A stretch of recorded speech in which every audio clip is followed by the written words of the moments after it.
At my own father's lavish retirement party, he stood on the front steps, pointed a manicured finger toward the catering garage, and told me that was where a public school teacher belonged. I swallowed the burning humiliation, clutching my wife's hand, remembering the promise my dying grandfather had made. I stayed in that garage, sitting among dirty plates and busboys waiting. Because when the estate lawyer finally arrived, the $5 million secret in his briefcase was going to tear my father's perfect lie to shreds in front of everyone. The gravel driveway of my father's estate crunched beneath the tires of our 10-year-old sedan. Sarah sat beside me, smoothing out the fabric of her dark blue dress. She looked beautiful, but I could see the tight line of her jaw. We were surrounded by a sea of German engineering, gleaming black Mercedes sedans, silver Porsches, and oversized Range Rovers lined the manicured lawns. The valet, a teenager in a crisp white shirt and black vest, hesitated for a fraction of a second before opening my door. It was a subtle pause, but it was enough to remind me that we did not fit in here. We were arriving at the crown jewel of Richard Hayes, my father. This was his retirement gala, a meticulously curated event designed to showcase his wealth and his absolute dominance over the local social hierarchy. The air was thick with the smell of expensive cologne and roasted meats. String quartet music drifted out from the massive open double doors of the main house. Sarah linked her arm through mine. She leaned in close, her voice steady but laced with the anxiety we both felt. She told me we could just drop off the card and leave. She said we did not have to stay if he started his usual routine. I patted her hand and gave her a forced smile. I told her we were just going to make an appearance, eat some expensive food, and go home. I was trying to convince myself as much as her. As a high school history teacher, my salary was exactly what my father considered a rounding error. He never missed an opportunity to remind me of that fact. We walked up the wide stone steps leading to the main entrance. The sheer volume of the party washed over us. Laughter, the clinking of crystal glasses, and the low hum of wealthy people discussing their portfolios. I reached for the heavy brass door handle, but before my fingers could graze the metal, the door swung open. There stood Richard. He was wearing a custom-tailored tuxedo that probably cost more than my car. His silver hair was perfectly coiffed, his face flushed with the warmth of aged scotch and self-importance. For a split second, a genuine smile rested on his face. Then he registered who was standing on his doorstep, and the smile vanished. It did not just fade, it snapped shut like a steel trap. He stepped forward, his broad shoulders physically blocking the doorway. He did not say hello. He did not offer a handshake. He looked at Sarah, gave her a curt nod, and then turned his cold blue eyes to me. He asked what I was doing at the front door. I told him we were here for the party. I tried to keep my tone light, offering my hand in congratulations. He did not take it. He glanced over his shoulder into the foyer, checking to see if anyone was watching us. Then he stepped out onto the porch and pulled the heavy door mostly shut behind him, cutting off the warmth and the music. He crossed his arms and let out a long, exaggerated sigh.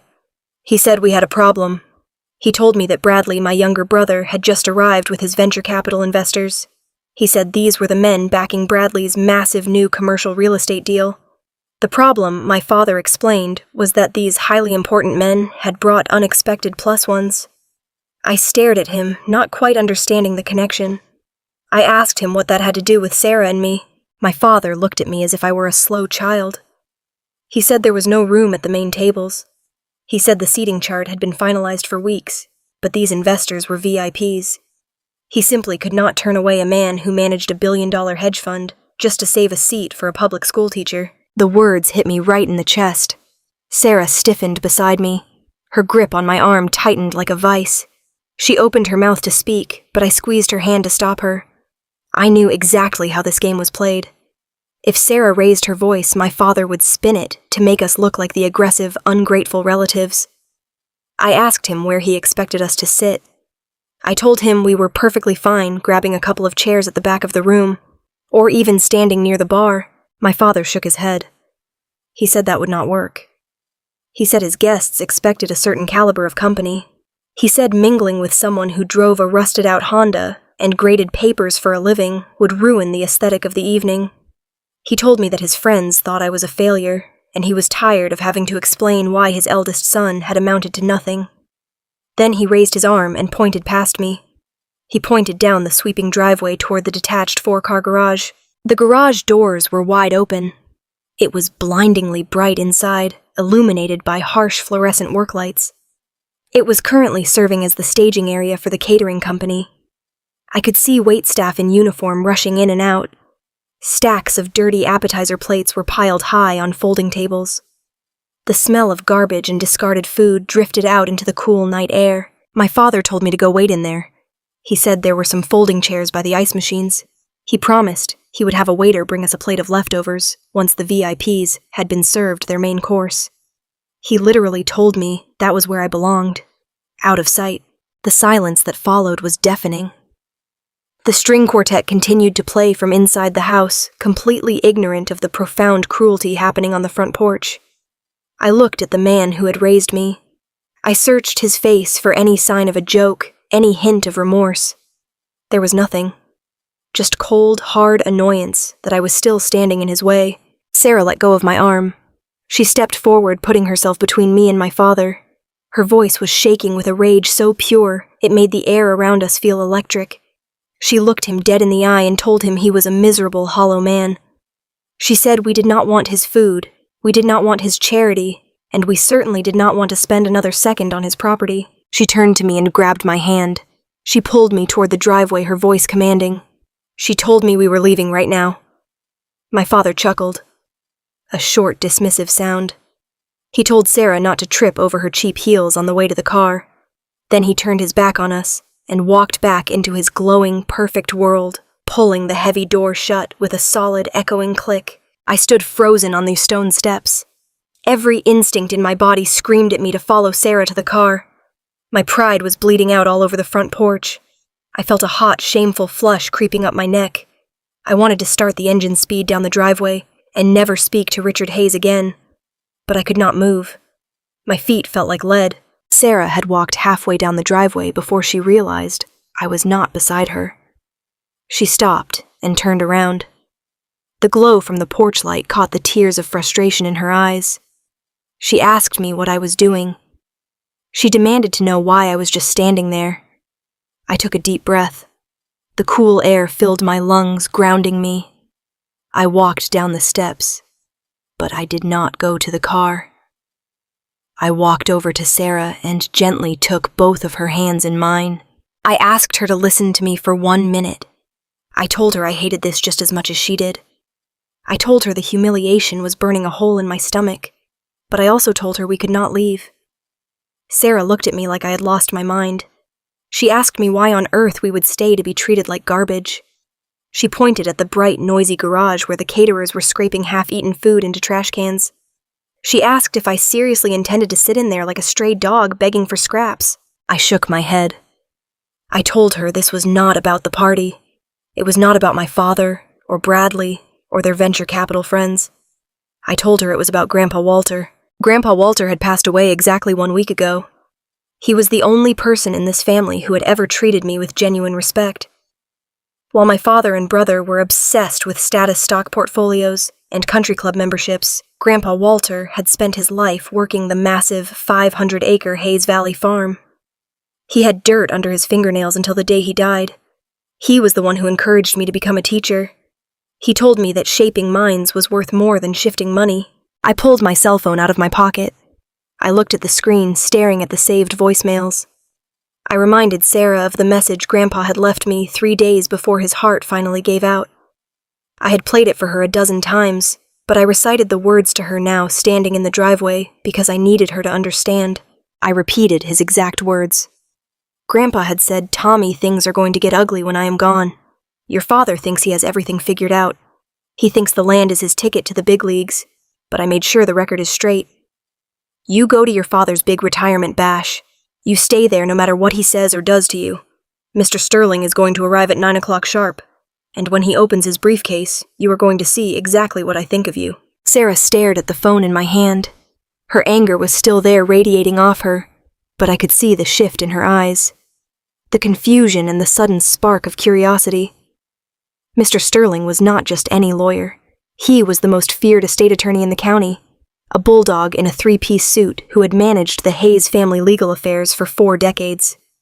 If Grandpa Walter had instructed Mr. Sterling to come to this specific party, it meant something massive was about to happen. I looked at my watch. It was 8:15. I told Sarah we only had to endure this for 45 minutes. I promised her that if Mr. Sterling did not show up by 9:15, we would walk to the car and drive away forever. But I told her I owed it to Grandpa Walter to see this through. I needed to know what the old man had set in motion. Sarah took a long, shaky breath. She looked at the main house where the silhouettes of the wealthy guests moved behind the sheer curtains. Then she looked at the garage. The caterers were shouting orders at each other. A young busboy accidentally dropped a tray of silverware, sending a jarring clatter into the night. She squeezed my hands tightly. She said fine. She said we would wait. But she made me promise that we were not going to eat a single bite of Richard's leftover food. I smiled a real smile this time and kissed her forehead. I promised. Together, we walked away from the grand entrance of the main house. We crossed the manicured lawn, our shoes sinking slightly into the soft, perfectly green grass. We walked toward the blinding light of the staging garage. We stepped inside, immediately assaulted by the noise and the heat. Large industrial fans were blowing, trying to clear the smoke from a portable grilling station.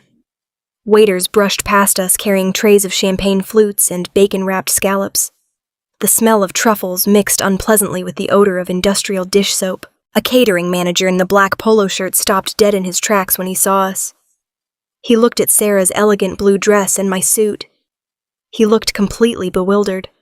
He politely told us that the main party was inside the house, and that this area was strictly for staff. I felt a fresh wave of embarrassment wash over me, but I forced my posture to remain straight. I told him we were family. I explained that my father had directed us to wait out here until the seating situation was resolved. The manager's eyes widened slightly. I could tell he grasped the cruelty of the situation immediately. He did not say anything, but his expression softened with pity. That pity somehow felt worse than my father's anger. The manager nodded slowly and pointed to the back corner of the garage near a massive commercial ice maker. He said he was sorry, but that was the only place we would be out of the way. We walked over to the corner. There were 2 metal folding chairs pushed up against the concrete wall. We brushed the dust off them and sat down. The ice machine roared to life next to us, vibrating the floor beneath our feet. A busboy hurried past, dumping a tray of half-eaten crab cakes into a large plastic trash can just a few feet away. Sarah sat with her back straight, her hands folded neatly in her lap, her eyes fixed forward. She refused to look at the trash or the dirty dishes. She looked like a queen who had been temporarily misplaced. I sat next to her, staring out the wide-open garage doors, watching the expensive cars gleam in the moonlight. I checked my watch again. 8:25. The minutes felt like hours. The humiliation was heavy, pressing down on my shoulders, but beneath it all, a tight coil of anticipation was winding itself up in my chest. Every time a waiter came back from the main house, the swinging doors would open, and a burst of laughter and classical music would spill out across the driveway, taunting us. I could hear the faint, booming voice of my father, welcoming his guests, making his rounds, playing the role of the benevolent patriarch. He was in his element, surrounded by sycophants and yes-men, completely unaware of the ticking clock. I leaned my head back against the cold concrete wall of the garage. I closed my eyes and pictured Grandpa Walter. I saw him sitting on the front porch of his old farmhouse, wearing his faded denim overalls, sipping black coffee from a chipped ceramic mug. I remembered the rough texture of his calloused hands when he taught me how to plant tomatoes in the hard soil. He had always warned me about Richard. He used to say that my father was a man who built his entire house out of glass and then spent his whole life terrified of stones. Grandpa Walter knew that the Hayes Valley land was more than just real estate. It was a piece of local history. It had rolling hills, ancient oak trees, and a freshwater creek that ran straight through the center. For developers, it was a gold mine. For my grandfather, it was sacred. Sarah shifted slightly on the hard metal chair. She leaned her head against my shoulder. She whispered that she was proud of me. She told me that it took more strength to sit in this dirty garage than it did to stand in that ballroom and pretend to be someone I was not. Her words were a lifeline. They anchored me in the reality of who we were and what we valued. I checked my watch for the 10th time. 8:40. The tension in my gut was twisting tighter. The catering staff had stopped giving us strange looks and had simply accepted us as part of the chaotic scenery. A young woman in an apron came over with 2 plastic cups filled with tap water. She handed them to us with a sympathetic smile, apologizing that she could not offer us anything from the bar. I thanked her, deeply moved by the small act of kindness from a stranger, a stark contrast to the treatment from my own flesh and blood. We drank the water in silence. The roar of the ice machine had become a steady rhythmic hum. I kept my eyes locked on the long, winding driveway. I was waiting for the headlights. I was waiting for the heavy, imposing shape of the lawyer's town car to emerge from the darkness. My father thought he had won. He thought he had successfully hidden away the one piece of his life that did not fit his narrative of unbroken success.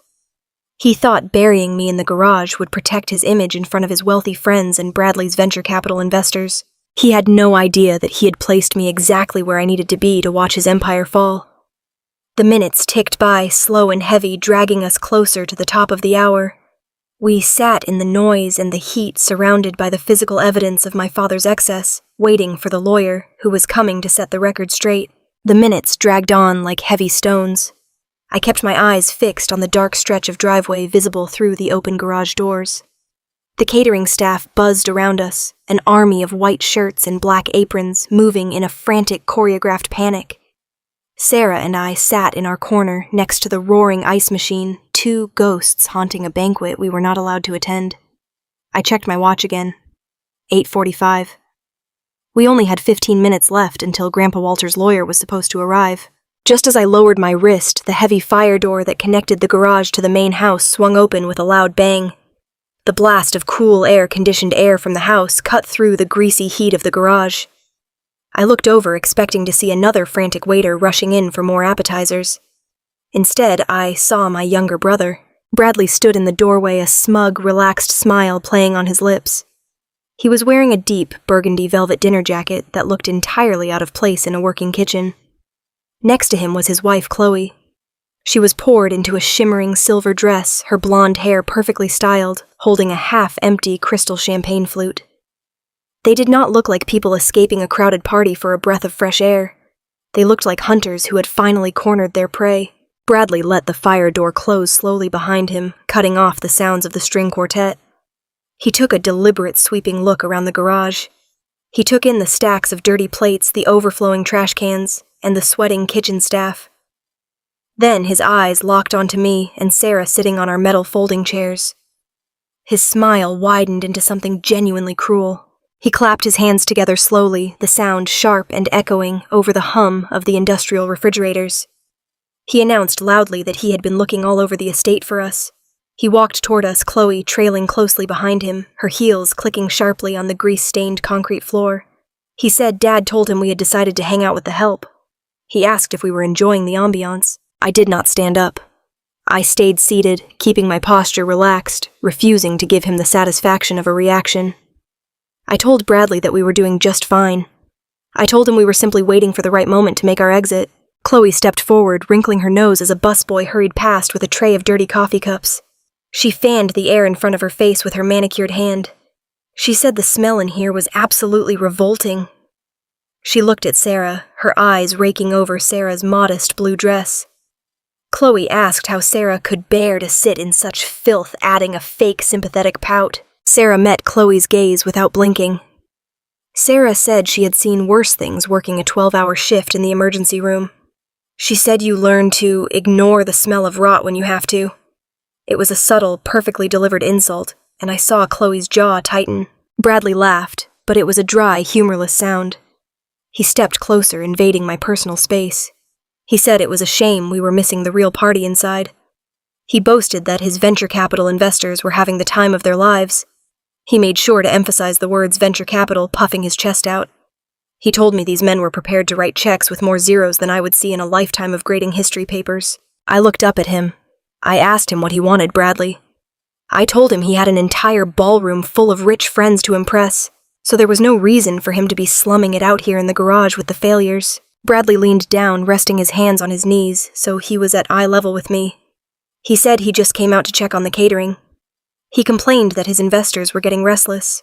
He said the waitstaff was moving too slowly, and the champagne was not circulating fast enough. He turned his head and glared at the catering manager, who was nervously watching our interaction from across the room. Then Chloe gasped as if she had just had a brilliant idea. She turned to Bradley and touched his arm. She pointed to a large silver tray resting on a prep table just a few feet away from us. It was loaded with 24 freshly poured flutes of expensive champagne. Chloe said the waiters were obviously overwhelmed. She looked back at me, a wicked gleam in her eyes.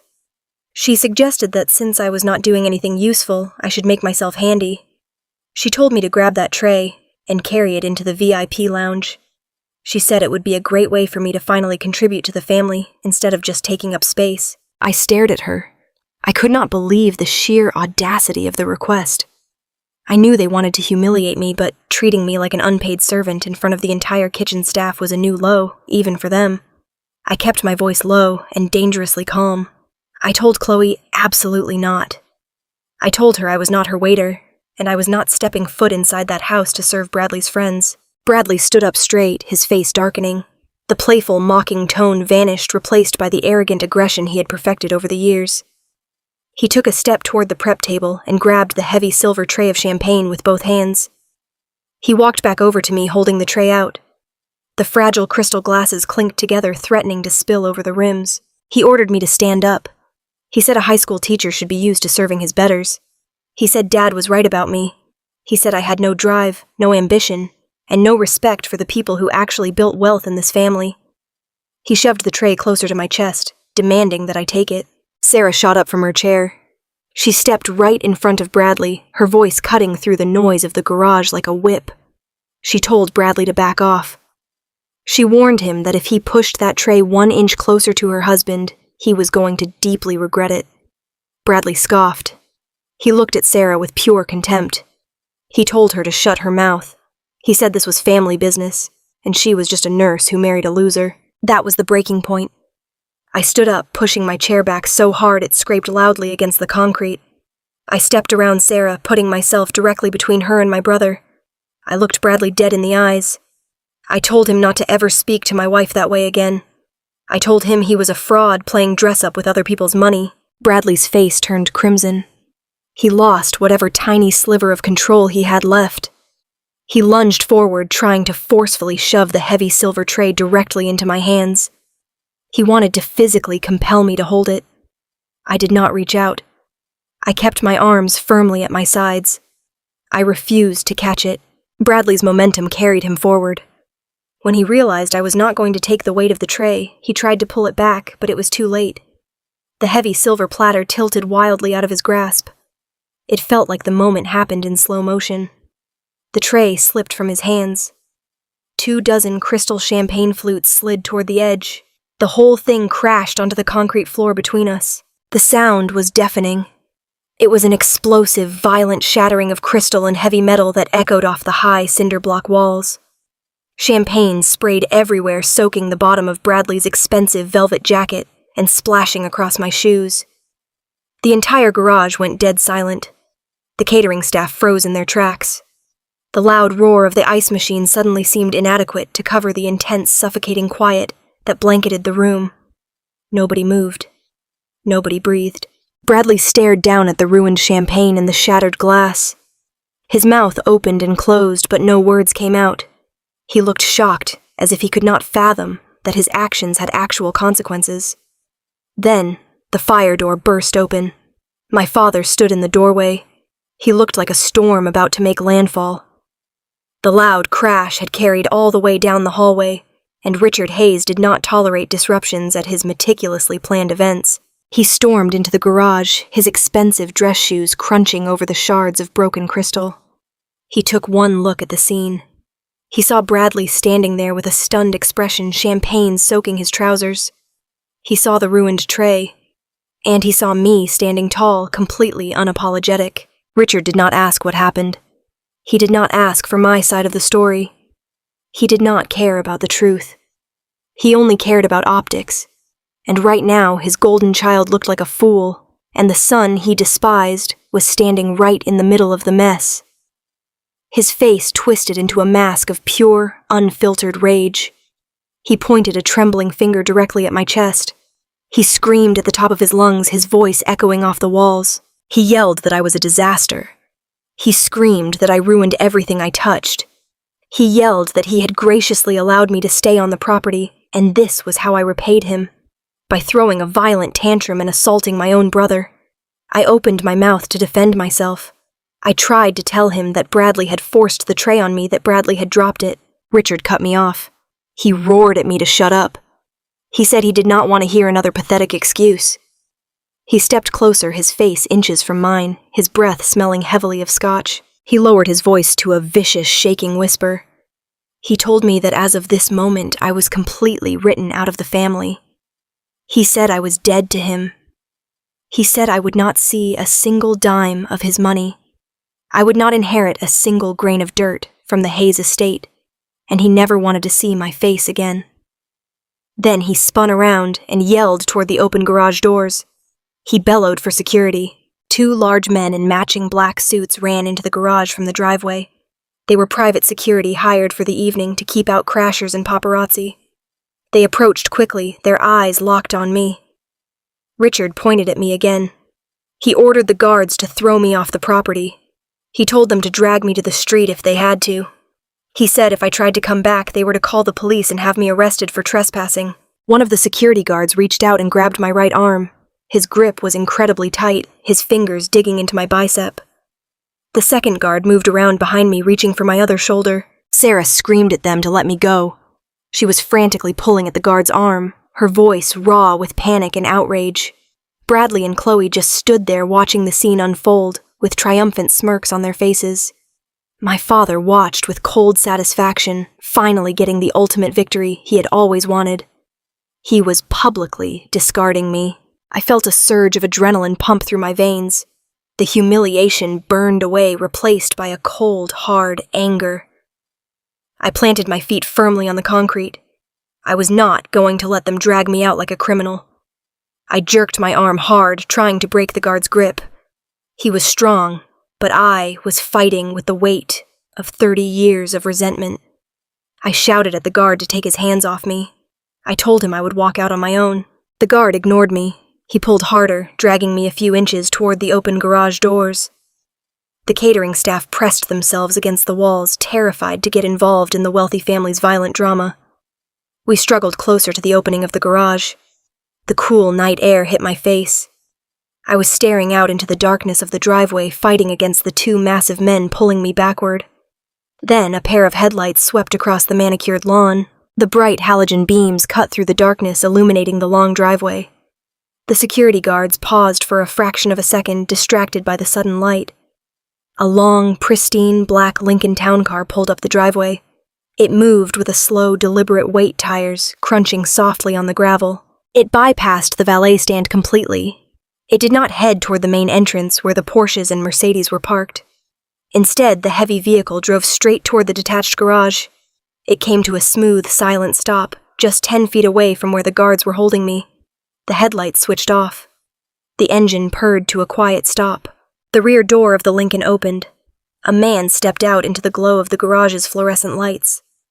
He was in his late 60s, wearing an immaculate 3-piece charcoal suit. His posture was rigid, his expression entirely unreadable. In his right hand, he carried a thick, battered leather briefcase. It was Mr. Sterling, Grandpa Walter's formidable estate attorney. He had arrived. The atmosphere in the garage shifted instantly. The raw, violent chaos evaporated, replaced by a sudden, incredibly tense silence. Even the security guards felt it. Their grips on my arms loosened just a fraction. I took advantage of their hesitation. I violently ripped my arms free from their grasp. I shoved the guard on my right away from me, straightening my jacket. I did not look back at my father. I did not look at Bradley or Chloe. I stepped forward, leaving the shattered glass and the spilled champagne behind me. I walked out of the bright, glaring lights of the garage and into the cool night air.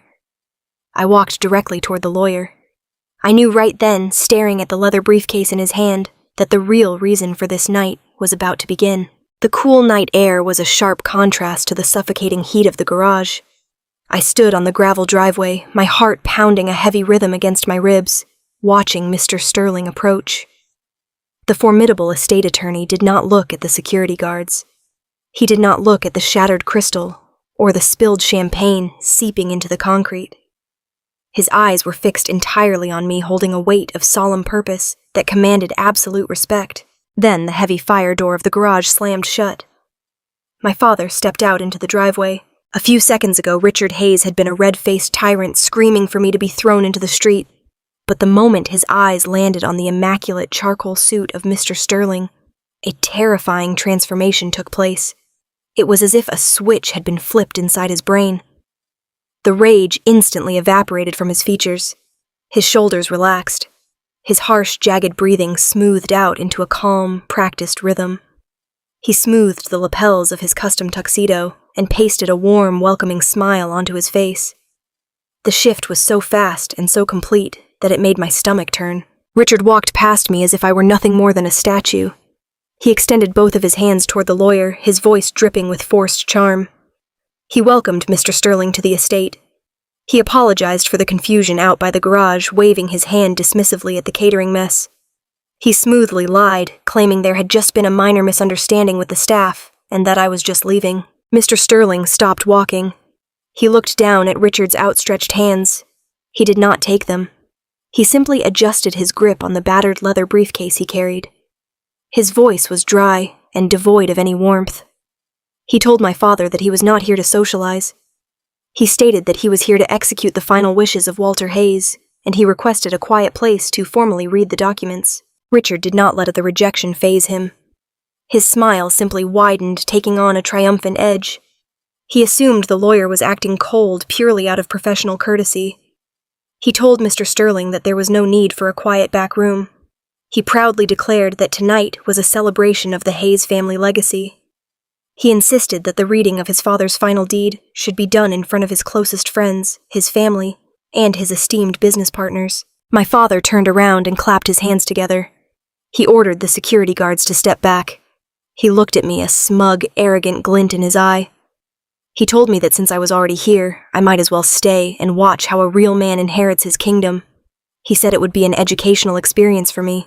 Sarah grabbed my hand, her fingers interlacing with mine. Her grip was firm and steady. We followed my father, Bradley, Chloe, and the lawyer out of the dark driveway and through the massive double doors of the main house. The contrast was blinding.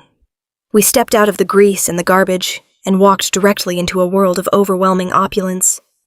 The grand ballroom of the estate was bathed in the warm golden light of 3 massive crystal chandeliers. Waiters in white gloves glided across the polished marble floors, offering silver trays of caviar and vintage wine.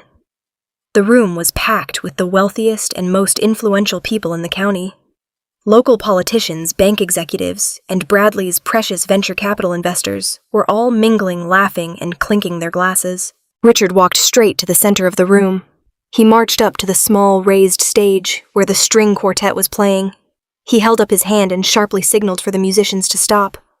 The beautiful classical music came to a sudden, jarring halt.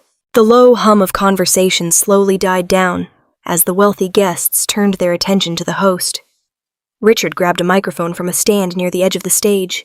He tapped it twice, the sound echoing loudly through the silent ballroom. He stood tall, basking in the attention of hundreds of eyes. He looked every inch the powerful, undisputed patriarch he believed himself to be. He welcomed everyone to the most important night of his life. He projected his voice perfectly, balancing fake humility with towering arrogance. He spoke about his late father, Grandpa Walter. He painted a picture of a hard-working, simple man who had spent his life acquiring land. He paused, looking around the room, making sure the venture capital investors were paying close attention. Then Richard dropped the act of the grieving son and got straight to the business of wealth. He announced that his father's crown jewel, the historic 500-acre Hayes Valley property, was officially being transferred to him tonight. He made sure to emphasize the scale of the inheritance. He proudly declared to the room that the land had just been appraised at $5 million. A low murmur of impressed whispers rippled through the crowd of millionaires. Bradley stood near the front row, puffing out his chest, nodding at his investors as if to confirm that their massive commercial real estate deal was perfectly secure. Chloe smiled brightly, practically vibrating with greed. Richard gripped the microphone tighter. He raised his voice, ensuring every single person in the massive room could hear his triumph.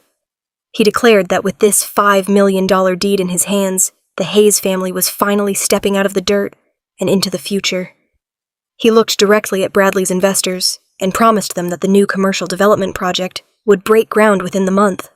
He called it a new era of prosperity built on the foundation of his rightful inheritance. He finished his grand speech to a round of polite, enthusiastic applause.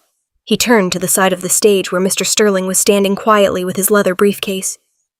Richard smiled, a predator about to claim his prize. He held his hand out, palm up, ready to receive the document that would validate his entire existence. He invited Mr. Sterling to step forward and make the transfer official. The ballroom was completely silent now. Every eye was on the elderly lawyer in the charcoal suit. Mr. Sterling walked slowly to the center of the stage. He did not take the microphone. He did not look at the crowd. He set his battered leather briefcase down on a small wooden podium. The brass locks clicked loudly in the quiet room as he snapped them open. He reached inside and pulled out a thick stack of legal documents printed on heavy cream-colored paper.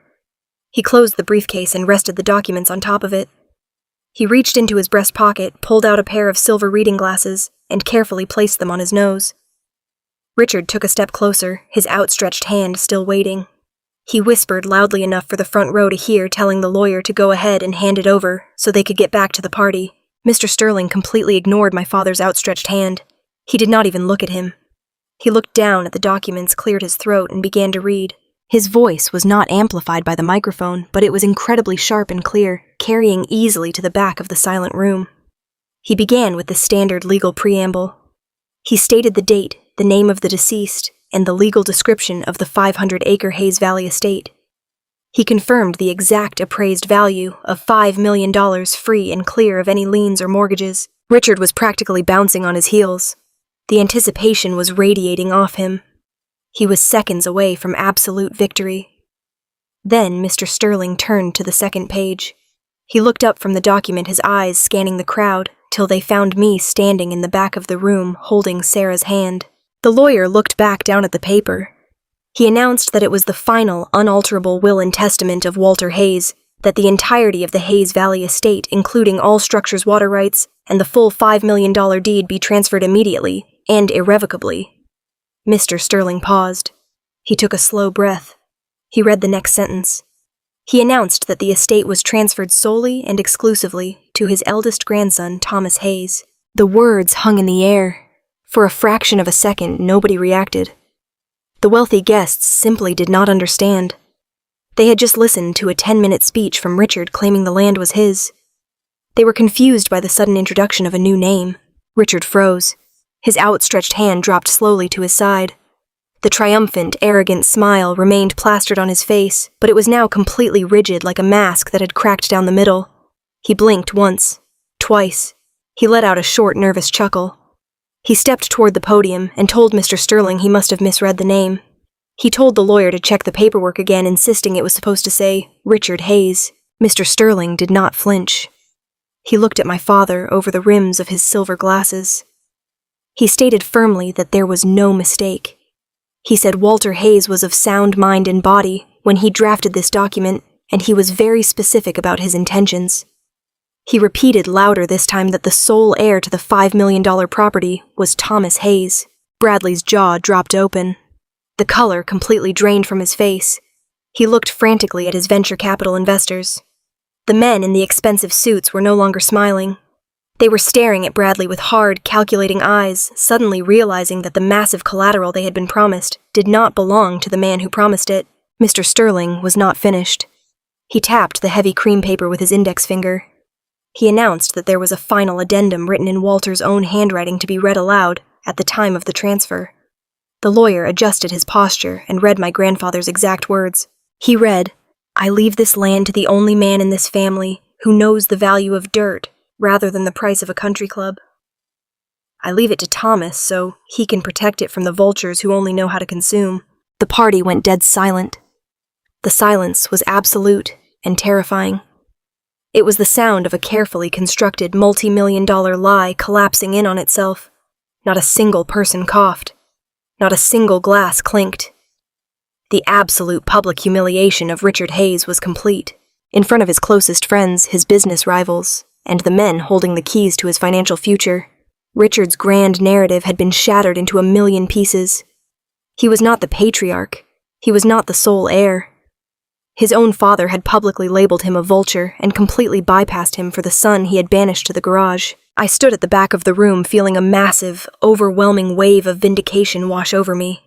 Sarah squeezed my hand so hard it hurt, a huge, disbelieving smile breaking across her face. Grandpa Walter had kept his promise. He had set the record straight in the most spectacular, destructive way possible. I watched my father's face. The rigid smile finally fell away.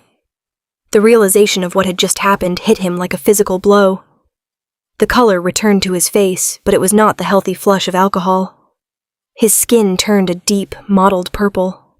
The veins in his neck bulged against his tight tuxedo collar. His eyes darted around the room, seeing the shock and the pity on the faces of his wealthy peers. His ego, the most fragile and massive thing in the room, had been destroyed. But Richard Hayes was not a man who accepted defeat. He was a man who burned the world down when he did not get his way. The shock only lasted for 3 seconds. Then the pure, unadulterated rage took over. Richard let out a sound that was half scream, half roar.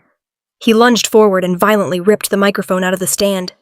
The speakers shrieked with a high-pitched burst of feedback, causing several guests in the front row to cover their ears and step back in alarm. He pointed a shaking finger directly at me across the crowded ballroom. He screamed into the microphone, his voice completely unhinged.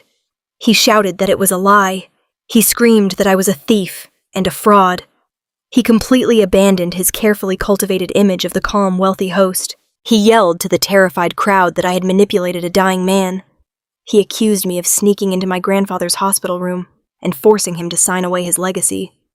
He screamed that I had committed elder abuse, that I had preyed on a weak, confused old man, out of pure spite.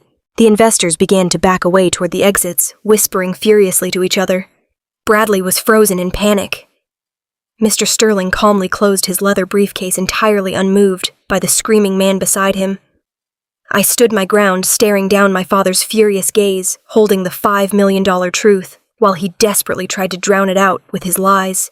The ballroom erupted into absolute chaos.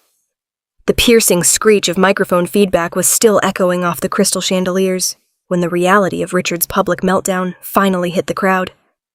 The polite, sophisticated veneer of the retirement gala shattered instantly.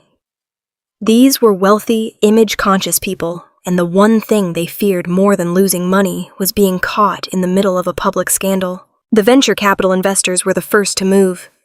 They did not say goodbye to Bradley. They did not look at my father. They simply turned on their heels and marched quickly toward the massive double doors, pulling their phones from their pockets to call their own attorneys. Bradley chased after them, his face pale, begging them to wait, desperately promising that this was just a massive misunderstanding. They completely ignored him. Sarah squeezed my hand tightly. She leaned close to my ear over the rising volume of panicked conversations and told me we needed to leave right now. I nodded. There was nothing left to say. Grandpa Walter's truth had been dropped like a bomb, and the fallout was already tearing the room apart. I looked over at Mr. Sterling. The elderly lawyer was calmly placing the deed back into his battered leather briefcase. He snapped the brass locks shut, adjusted his silver glasses, and gave me a single slow nod. He was a professional who had survived decades of high-stakes family drama. He knew exactly when to exit the stage. We moved through the crowd heading for the exit. Guests actively stepped out of our way, whispering furiously behind their hands as we passed. We walked out of the bright, suffocating ballroom, out the heavy front doors, and back into the cool, dark night air. We walked quickly down the stone steps and headed straight for where the valet had parked our 10-year-old sedan. The driveway was a mess of fleeing luxury cars. People were practically fighting the teenage valets to get their keys. We found our car parked near the edge of the lawn. I unlocked the doors and Sarah slid into the passenger seat. I got behind the wheel, my hands shaking slightly from the adrenaline that was still surging through my body. I put the key in the ignition and started the engine. I just wanted to get off this property. I wanted to go home, sit in our quiet living room, and process the fact that my grandfather had just left me a $5 million estate. I put the car in drive and pulled forward, aiming for the long, winding exit. But we did not even make it 10 feet. The roar of a high-performance engine cut through the night. A massive black Mercedes SUV tore across the gravel, completely ignoring the traffic flow of the fleeing guests. It swerved violently in front of my car, its tires kicking up a cloud of dust and rocks. The SUV slammed on its brakes, coming to a dead stop horizontally across the driveway, completely blocking our path to the street. The driver's side door flew open. Richard stepped out. He had lost his tuxedo jacket somewhere in the house. His bow tie was undone, hanging loosely around his neck. His face was still a dark mottled purple, and his chest heaved with heavy, furious breaths. He did not look like a wealthy patriarch anymore. He looked like a cornered animal. He slammed his door shut and marched directly to the front of my car. He slammed both of his hands down on the hood of my sedan with a loud, violent bang that made Sarah jump in her seat. He stood there glaring at me through the windshield, his chest pressing against the metal of my car. He pulled his cell phone from his pocket with one hand while keeping the other firmly planted on my hood. He pressed the phone to his ear and began screaming into it. Even through the glass, I could hear the raw, unhinged volume of his voice. He was not calling the police. He was calling his legal team. I could see his mouth forming the words. He was barking orders demanding that his lead litigator get out of bed, get in a car, and get down to the estate immediately. He was screaming about injunctions, about freezing assets, about destroying me. Sarah reached over and locked the doors. She looked at me, her eyes wide with alarm. She asked what we should do. She suggested I put the car in reverse and drive across the lawn to get around him. I shifted the car into park but kept the engine running. I told her no. I told her if I drove over his pristine lawn, he would have me arrested for property damage before we made it to the highway. I told her Richard wanted me to do something reckless so he could regain control of the narrative. The smartest thing we could do was sit exactly where we were and let him look like the maniac he was. We sat in the car. 5 minutes passed, then 10. The last of the party guests finally managed to maneuver their cars around the chaotic roadblock Richard had created, speeding away into the night. The estate grew eerily quiet. The caterers in the garage had completely vanished, abandoning the dirty dishes and fleeing the scene. It was just us sitting in our idling car while my father paced back and forth in front of our headlights like a prison guard. Bradley and Chloe eventually emerged from the house. Bradley looked physically sick. He walked over to my father, frantically waving his hands, pleading with him to figure out a solution, because the investors had officially backed out. Richard completely ignored his golden child. He just kept pacing, staring at my windshield with pure hatred. 45 agonizing minutes passed. The tension inside the car was suffocating. Every time I looked at Sarah, I could see the exhaustion settling into her features. This was supposed to be a brief, humiliating drop-in. Now we were hostages in a high-stakes legal war. Then headlights appeared at the bottom of the long driveway. 2 sleek, black luxury sedans sped up the hill.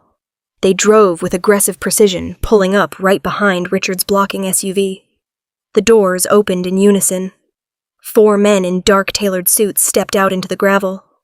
They carried leather briefcases and thick manila folders. This was Richard's legal strike force. These were the men he paid thousands of dollars an hour to make his problems disappear. The lead attorney, a tall, sharp-featured man with slicked back hair, walked directly over to my father. Richard pointed furiously at my car, then pointed toward the driveway where Mr. Sterling's town car was still parked near the garage. The lead attorney nodded calmly. He did not look angry. He looked like a surgeon preparing to make a very precise, very fatal cut. He turned and walked toward Mr. Sterling's vehicle. Mr. Sterling had been sitting quietly in the back of his town car the entire time, watching the circus unfold. As Richard's lawyer approached, Sterling stepped out into the cool air, his own battered briefcase in hand. I rolled down my window just enough to hear the exchange. Richard's attorney introduced himself in a crisp, professional tone. He held out a thick stack of papers bound by a blue legal cover. He announced loudly, ensuring that I could hear every word from my car, that he was serving Mr. Sterling and Thomas Hayes with an emergency ex parte injunction signed by a judge not 10 minutes ago. Mr. Sterling did not take the papers. He asked on what grounds the injunction was granted in the middle of the night. Richard's attorney smiled a cold, thin smile. He stated the grounds were severe elder abuse, undue influence, and a complete lack of mental capacity on the part of Walter Hayes at the time the deed was transferred. He claimed they had sworn affidavits from medical professionals stating that my grandfather was suffering from advanced dementia and was deliberately manipulated by me during his final days. It was a complete, fabricated lie. Grandpa Walter was sharper at 85 than Bradley was at 30, but it did not matter if it was a lie. The paperwork was signed. The attorney dropped the stack of papers at Mr. Sterling's feet. He looked over at my car and raised his voice. He stated that as of this exact moment, the $5 million deed was officially frozen by the court. He declared that any attempt by Thomas Hayes to access the property, sell the property, or even step foot on the Hayes Valley land would result in immediate arrest for contempt of court. I felt a cold weight drop into my stomach. The $5 million legacy Grandpa Walter had handed me just an hour ago was suddenly locked behind an impenetrable wall of legal red tape. Richard had used his power and his connections to stop the clock, but my father was not finished. Stopping me was not enough. He wanted to break me. Richard walked over to his attorney. He took a second separate stack of legal documents from one of the junior lawyers. He walked slowly around the front of his SUV and approached the driver's side window of my car. I stared up at him through the glass. He had regained his composure. The manic rage was gone, replaced by a chilling, calculated cruelty. He tapped twice on the glass. I rolled the window down another inch. He shoved the thick stack of papers through the narrow gap. They landed heavily on my lap. He looked at me, his eyes dead and hollow. He told me I really should have left when he told me to.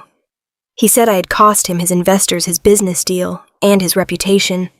He told me he was not just going to take the land back. He was going to take everything I had ever owned.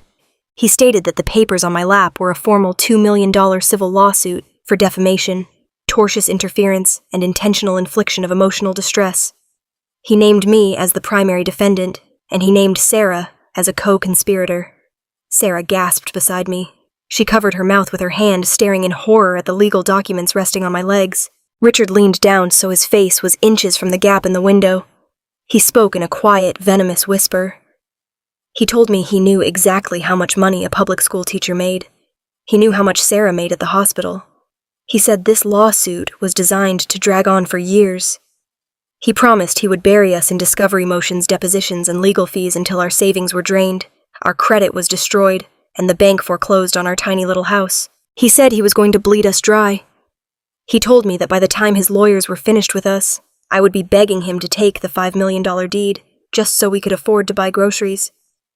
He stood up straight, adjusted his collar, and gave me a final mocking smile. He told me to have a safe drive home. He turned around, signaled to his lawyers, and got back into his Mercedes SUV. He put the vehicle in reverse, smoothly backed away from my car, and cleared the path to the exit. His legal strike force piled back into their luxury sedans and followed him up the driveway toward the main house. The path was finally clear. The roadblock was gone. I sat in the driver's seat staring down at the thick stack of papers on my lap. $2 million. The number was so massive, it felt completely unreal. It was more money than Sarah and I would earn in our entire lifetimes combined. Richard did not expect to win the lawsuit. He did not need to win. The lawsuit itself was the weapon. The sheer cost of hiring a defense attorney to fight these fabricated charges would bankrupt us within 6 months. Mr. Sterling walked over to my car. He looked at the documents on my lap. His expression was grim. He leaned down and told me not to speak to anyone, not to answer any phone calls from my family, and to come to his office first thing on Monday morning. He said this was going to be the fight of my life. Then he walked back to his town car and drove away, leaving us alone in the dark. Alone. I slowly rolled up the window. The silence inside the car was absolute and heavy. I put the car in drive and pressed the gas pedal. We rolled down the long gravel driveway, passing the dark, empty catering garage where we had sat just hours before. We turned out onto the main road, leaving the glowing, opulent estate of Richard Hayes behind us. I drove home in complete silence. Sarah sat beside me, staring blankly out the passenger window into the black night. Neither of us said a word. There was nothing to say.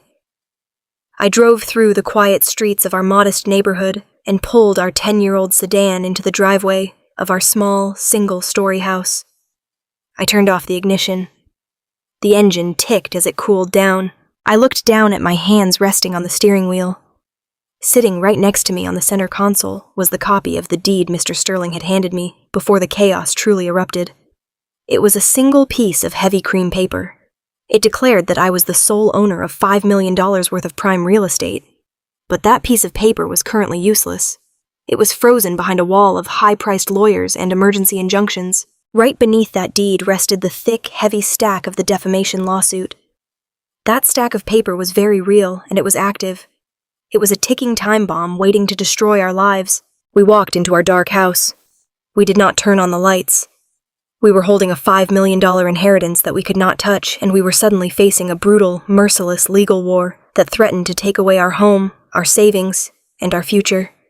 My father had promised to bleed us dry, and as I set the lawsuit down on our cheap kitchen table, I realized he had all the money and power in the world to do exactly that.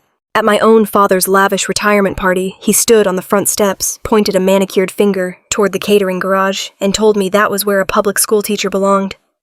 I swallowed the burning humiliation, clutching my wife's hand, remembering the promise my dying grandfather had made. I stayed in that garage, sitting among dirty plates and busboys waiting. Because when the estate lawyer finally arrived, the $5 million secret in his briefcase was going to tear my father's perfect lie to shreds in front of everyone. Monday morning arrived with the heavy, suffocating weight of an oncoming storm. I had not slept since Saturday night. Every time I closed my eyes, I saw the $2 million defamation lawsuit sitting on our kitchen table. I needed a lawyer. I needed a ruthless, high-powered litigator who was not intimidated by Richard Hayes. But lawyers like that required massive retainers up front. I drove to the local branch of First Regional Bank at exactly 9 in the morning. This was where Sarah and I kept our joint checking account and the modest savings we had spent 7 years building.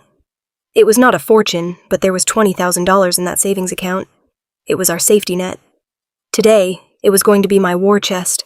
I walked through the glass double doors of the bank. The air conditioning was freezing. I bypassed the line for the tellers and walked straight up to one of the automated teller machines in the lobby.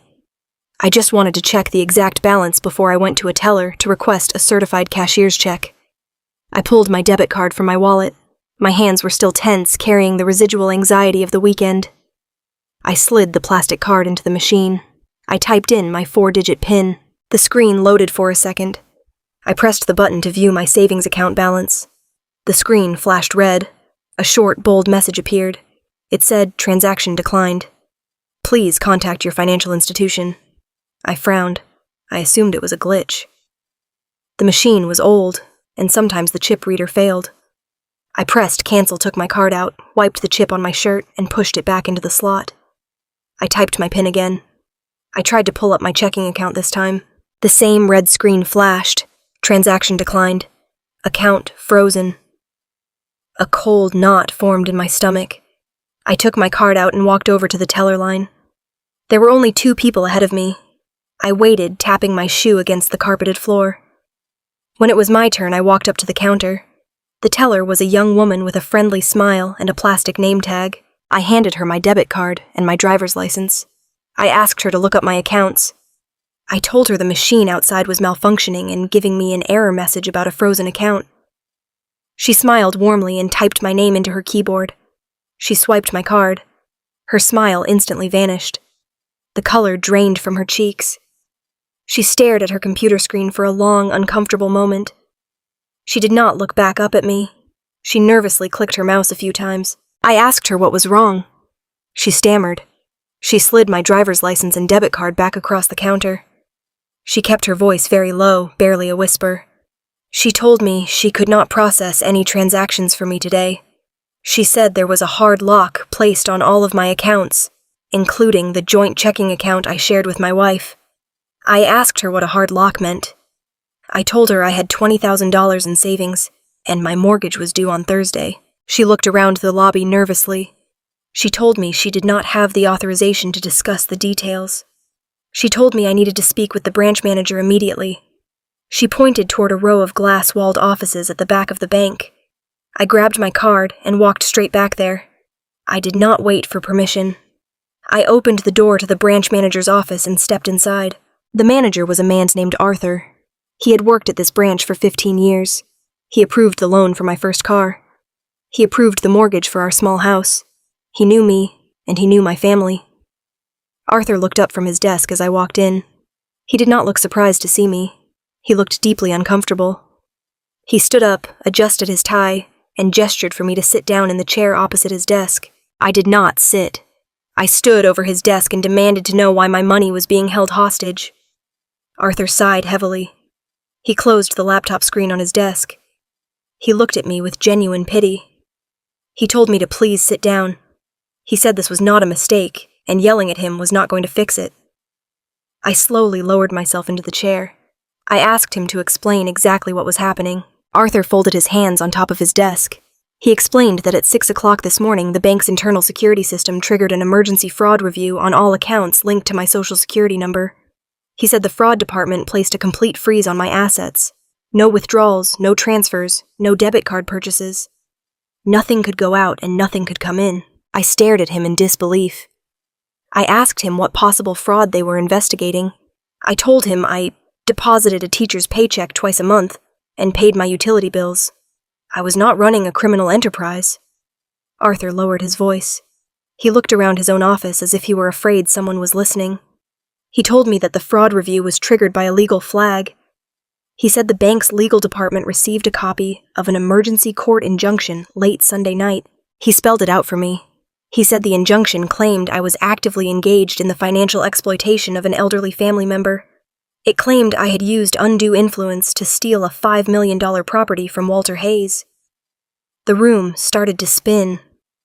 I told Arthur that the injunction was about the land, not my personal bank accounts. I told him my checking account had absolutely nothing to do with Grandpa Walter's deed. Arthur shook his head. He told me that in cases of suspected severe elder abuse, the bank has a legal obligation to freeze all assets of the accused party pending a full investigation. They treat all of my money as potentially stolen funds until the court clears my name. I felt the blood rushing to my ears. I realized exactly what was happening. I leaned forward and told Arthur that Richard Hayes sat on the regional board of directors for this exact bank. I asked Arthur if my father made a phone call this morning. Arthur looked down at his desk. He could not meet my eyes. He did not say yes, but his silence was a screaming confirmation. He told me his hands were completely tied.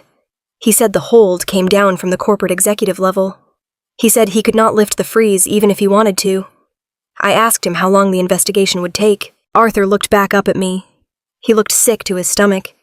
He said these types of fraud reviews, especially when tied to ongoing civil litigation and active court injunctions, could take anywhere from 6 months to a year to resolve. 6 months. I felt like the floor had just dropped out from under me. I asked him how Sarah and I were supposed to buy food.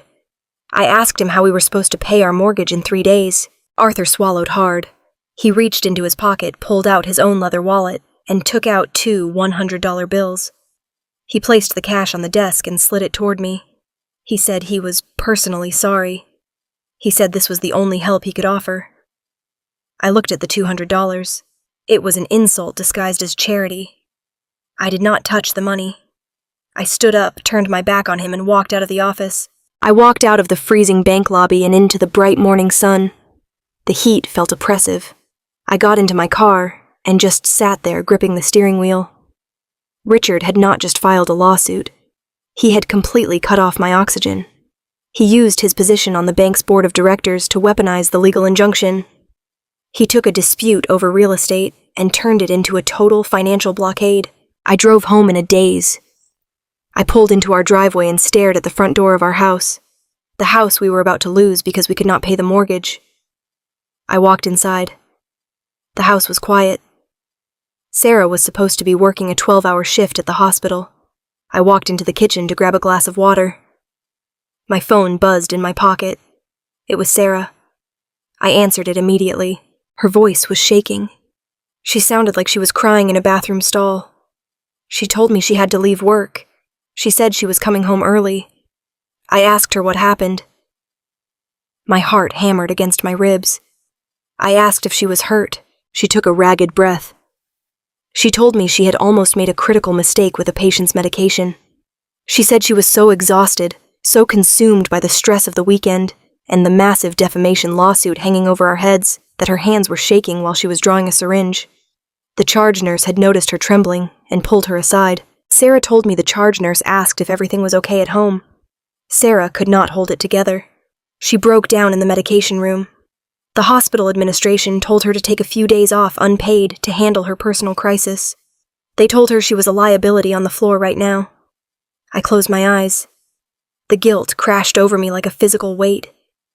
My father was not just attacking me. He was actively destroying my wife's career. He was breaking her spirit. I told Sarah to come home. I told her I loved her, and we would figure this out.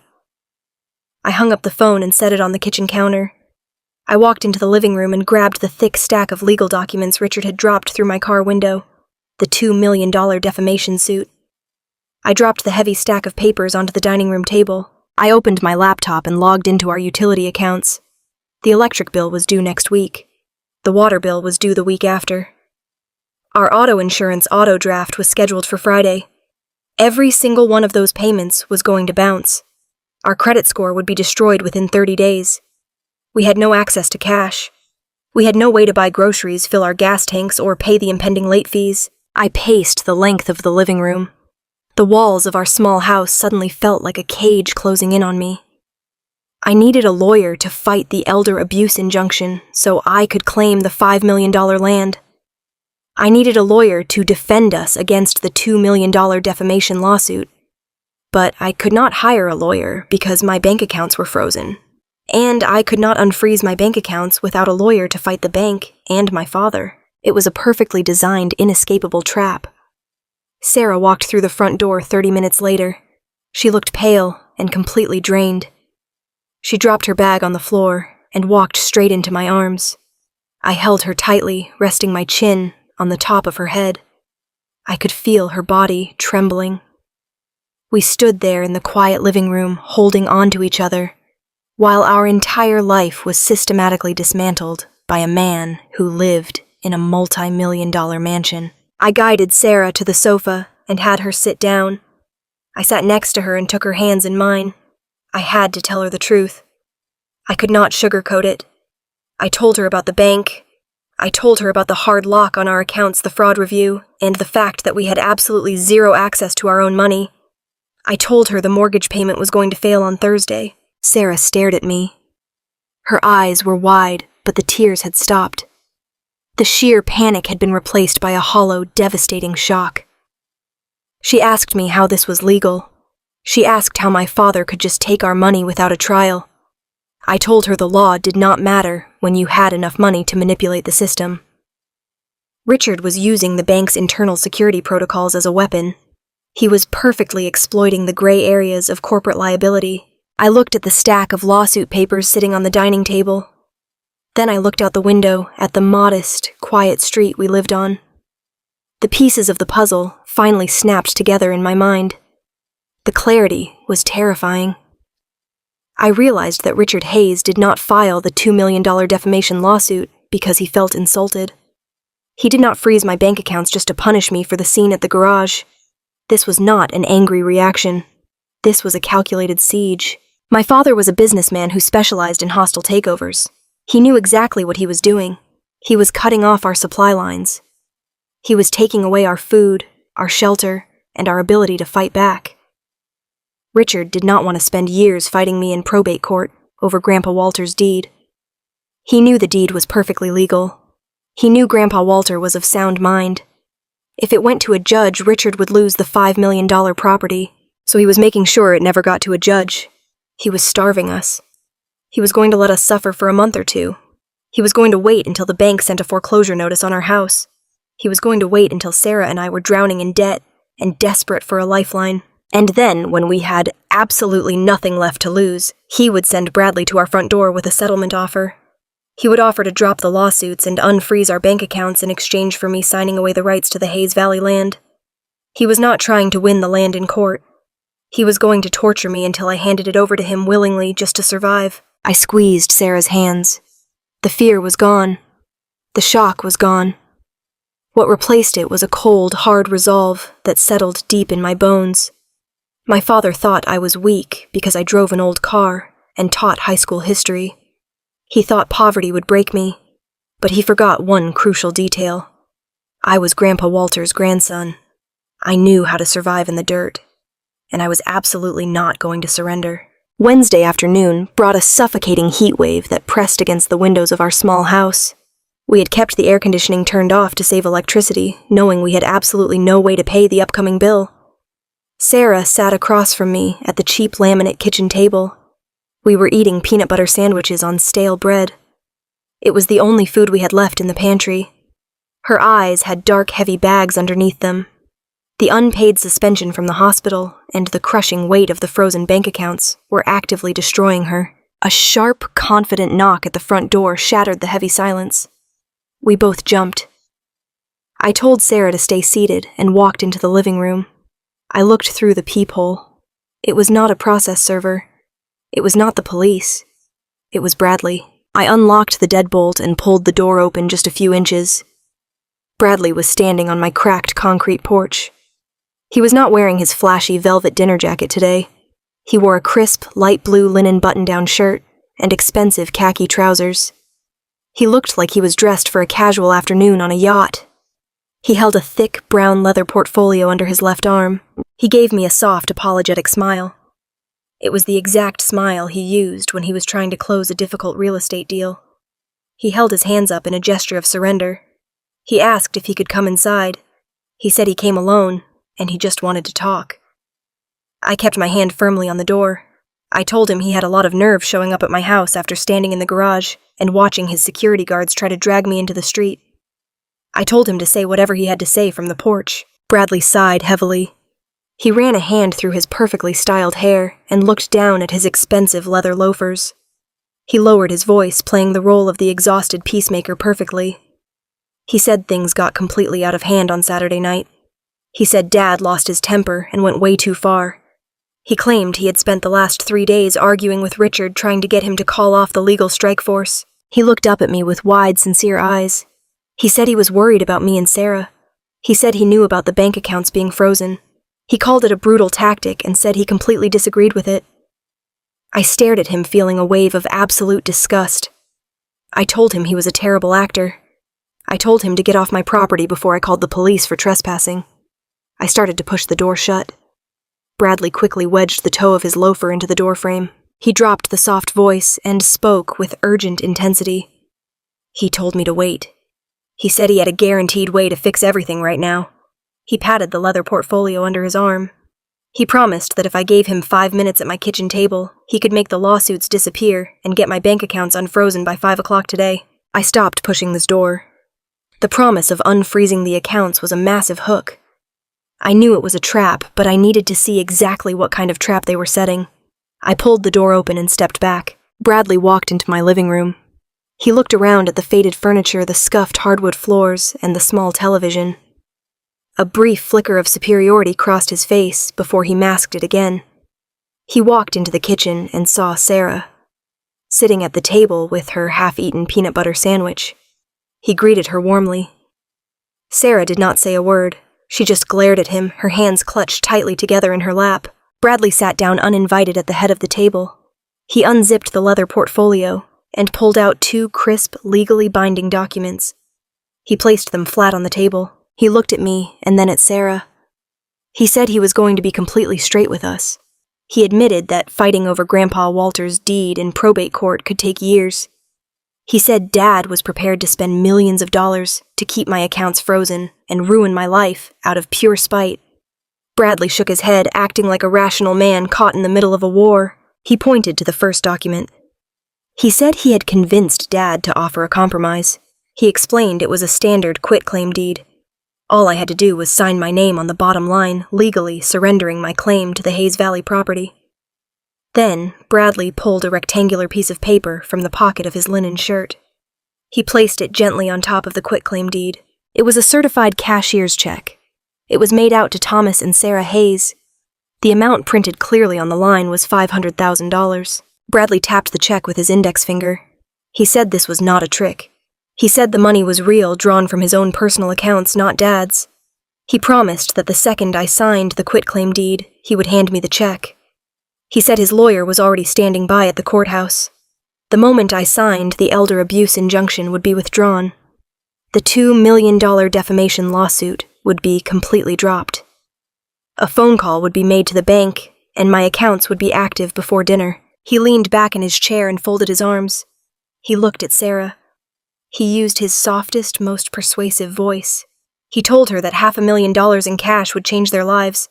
He said she would never have to work a brutal 12-hour hospital shift again. He said we could pay off this tiny house, buy 2 brand new cars, and take a vacation to Europe. I looked at Sarah. I saw the immediate devastating impact of his words. Her eyes were locked onto the cashier's check. The tension in her shoulders dropped. A look of overwhelming relief washed over her face. She was completely broken by the stress of the last 4 days. The threat of losing our home and her nursing license had pushed her to the absolute edge. Now sitting right in front of her was an instant escape hatch. $500,000 meant freedom. It meant safety. She looked up at me. Her eyes were pleading. She did not say anything, but her face begged me to just sign the paper. She wanted the nightmare to end. I looked down at the quitclaim deed. Then I looked at the check. $500,000 was an incredible amount of money for a high school teacher. It was a fortune. But then I looked at Bradley. I studied his face. I noticed the tiny bead of sweat forming right at his hairline, despite the fact that he was wearing a cool linen shirt. I noticed that his right foot was tapping a rapid, anxious rhythm against the linoleum floor under the table. His eyes were darting back and forth between my face and the pen resting next to the documents. He was breathing just a little too fast. He was trying to project calm confidence, but beneath the surface, he was radiating pure panic. A cold, sharp realization hit me. I asked Bradley why the rush. I kept my voice perfectly level. I pointed out that Richard had all the power. I told him my bank accounts were frozen, and I could not even afford to hire a lawyer. I asked him why, if my father had me completely backed into a corner, Bradley would suddenly show up on a Wednesday afternoon offering me $500,000 of his own money. Bradley's smile faltered for a fraction of a second. He quickly recovered. He said he was just trying to do the right thing for his brother. He said he wanted to end the family feud before it destroyed everyone. He pushed the pen an inch closer to the quitclaim deed. He told me the offer was only good for today. He insisted that if I did not sign it right now, he was taking the check back and letting Dad destroy me. That was the mistake. He pushed too hard. The artificial deadline gave him away entirely. I picked up the pen. Sarah let out a small sigh of relief.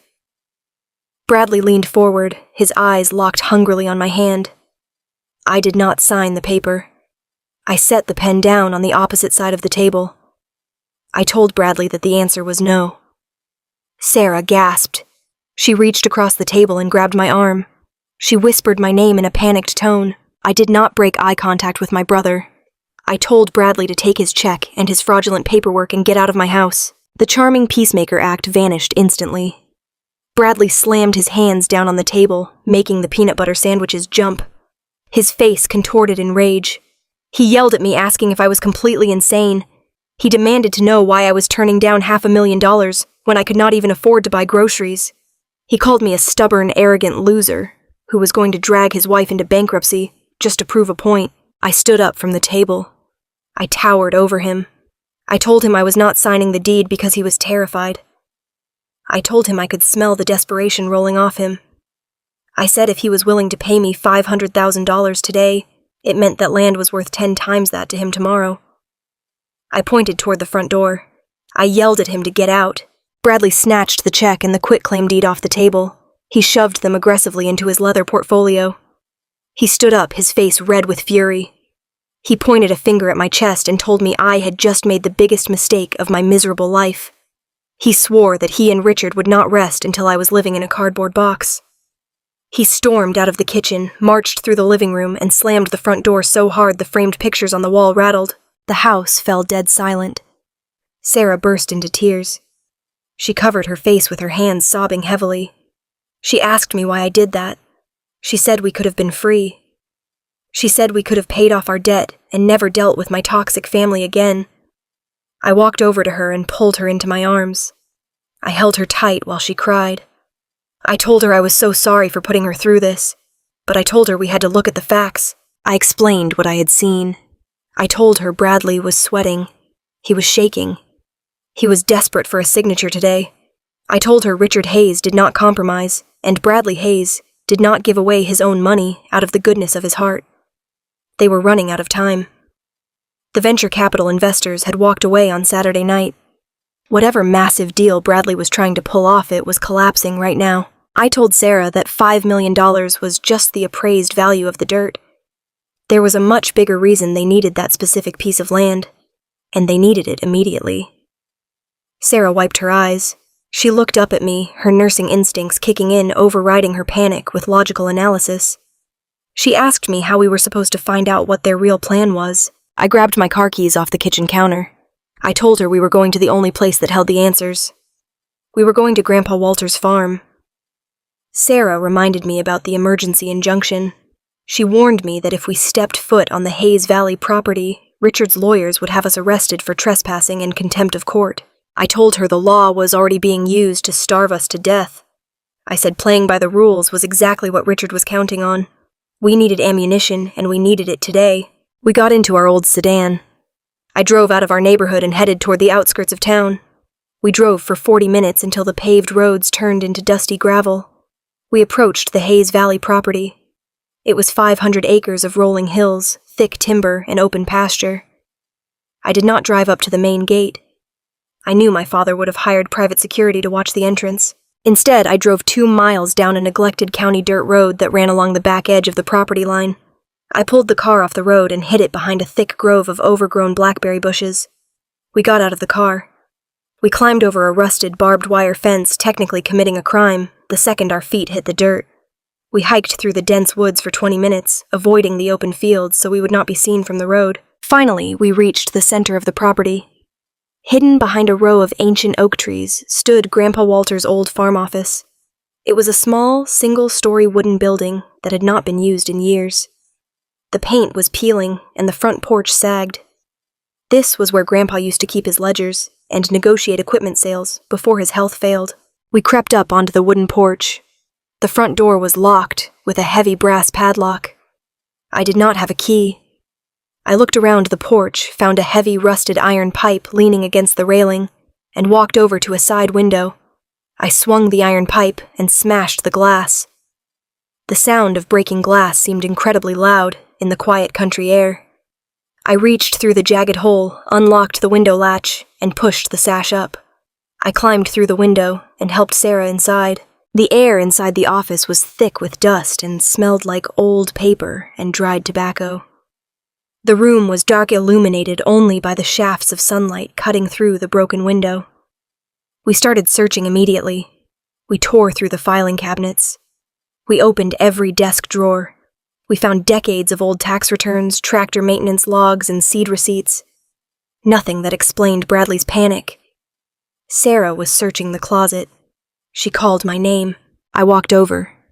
She was pointing at a heavy wooden map case sitting on the floor behind a stack of old cardboard boxes. It was a wide, flat cabinet used for storing large architectural drawings. I knelt down and pulled the top drawer open. Inside, protected by a clear plastic sleeve, was a massive stack of professional large-scale blueprints. The date stamped on the bottom right corner of the drawings was from 6 months ago, long before Grandpa Walter died. The architectural firm listed on the prints was a high-end commercial developer out of the city. I pulled the massive sheets of heavy parchment out and unrolled them across Grandpa Walter's dusty desk. Sarah and I stared at the highly detailed schematics. It was a complete shovel-ready master plan for the entire 500-acre Hayes Valley property. The rolling hills and historic oak trees were completely gone in the drawings. In their place was a colossal, millions of square feet, concrete structure surrounded by massive asphalt parking lots designed for hundreds of semi-trucks. The title block printed boldly at the top of the blueprint read, Regional Distribution Center and Logistics Hub.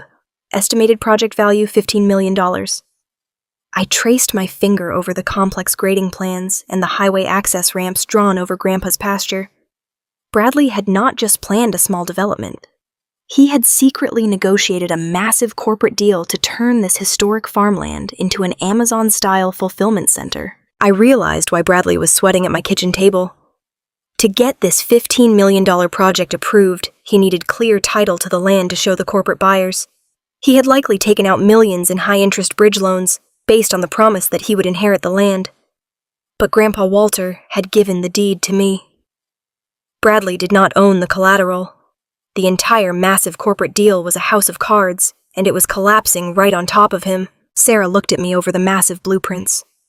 The fear was gone from her eyes, replaced by a fierce, undeniable realization of our power. We were no longer fighting over a piece of dirt.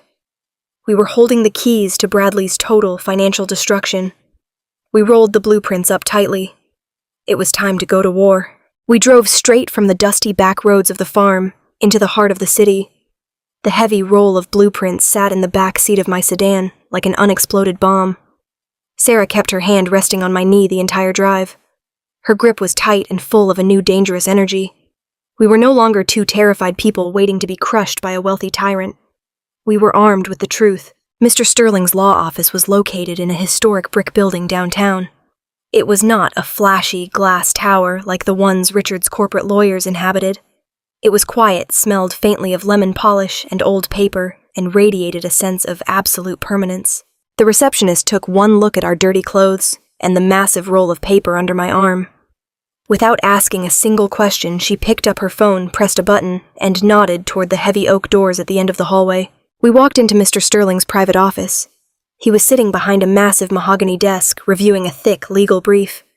He looked up, took off his silver reading glasses, and set them down on his leather blotter.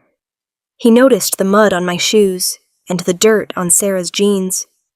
He calmly asked if we had been trespassing on property that was currently under an emergency court injunction. I walked directly to his desk. I did not answer his question. I cleared away a stack of legal pads and unrolled the massive heavy sheets of architectural blueprints right across his workspace. I used 2 heavy brass paperweights to hold the curling edges down flat. I told him I found these hidden in Grandpa Walter's old farm office. I told him Bradley had these drawn up 6 months before the funeral. Mr. Sterling put his glasses back on. He stood up and leaned over the desk. He spent 3 full minutes analyzing the schematics in absolute silence. He traced the lines of the proposed highway access ramps, the massive concrete foundations of the distribution center, and the environmental impact mitigation zones. He read the title block out loud. $15 million regional logistics hub. He let out a long, slow breath. He looked up at me. He said this was not just a speculative drawing. He pointed to the structural engineering stamps in the corner of the pages. He explained that these were fully completed permitted construction documents. He said a commercial developer would have paid a firm at least $250,000 just to draft these plans. I told him Bradley came to my house 3 hours ago. I told him my brother offered me $500,000 in cash from a certified check to sign a quitclaim deed today. Mr. Sterling frowned deeply. He walked around his desk and went over to a separate table holding a double-monitor computer setup. He sat down and started typing. The sound of his mechanical keyboard echoed sharply in the quiet room. He asked me to clarify something. He asked if Bradley had specifically said the money was coming from his own personal accounts. I nodded. I confirmed that Bradley had made a massive point of saying it was his money, not my father's money. Mr. Sterling kept typing. His eyes scanned the dual screens rapidly. He told me that something did not make sense. He explained that successful commercial real estate developers do not use their own cash to buy out family members in the middle of a massive logistics project. They use corporate credit lines. They use institutional backing. He said if Bradley was offering me a personal cashier's check on a Wednesday afternoon, he was acting completely outside the normal boundaries of corporate finance. Sarah walked up behind Mr. Sterling's chair. She asked him what he was looking for. The old lawyer said he was pulling up the county clerk public databases. He said he was looking into the corporate registry property tax records and the uniform commercial code filings for both Richard and Bradley Hayes. He warned us that it might take a few minutes to untangle the web of shell companies they use to hide their assets. We waited. The ticking of a grandfather clock in the corner of the office suddenly sounded incredibly loud. I paced back and forth across the Persian rug.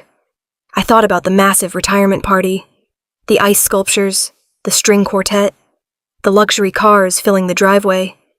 I thought about how confidently my father had banished me to the garage because I did not fit into his billionaire aesthetic. Mr. Sterling stopped typing.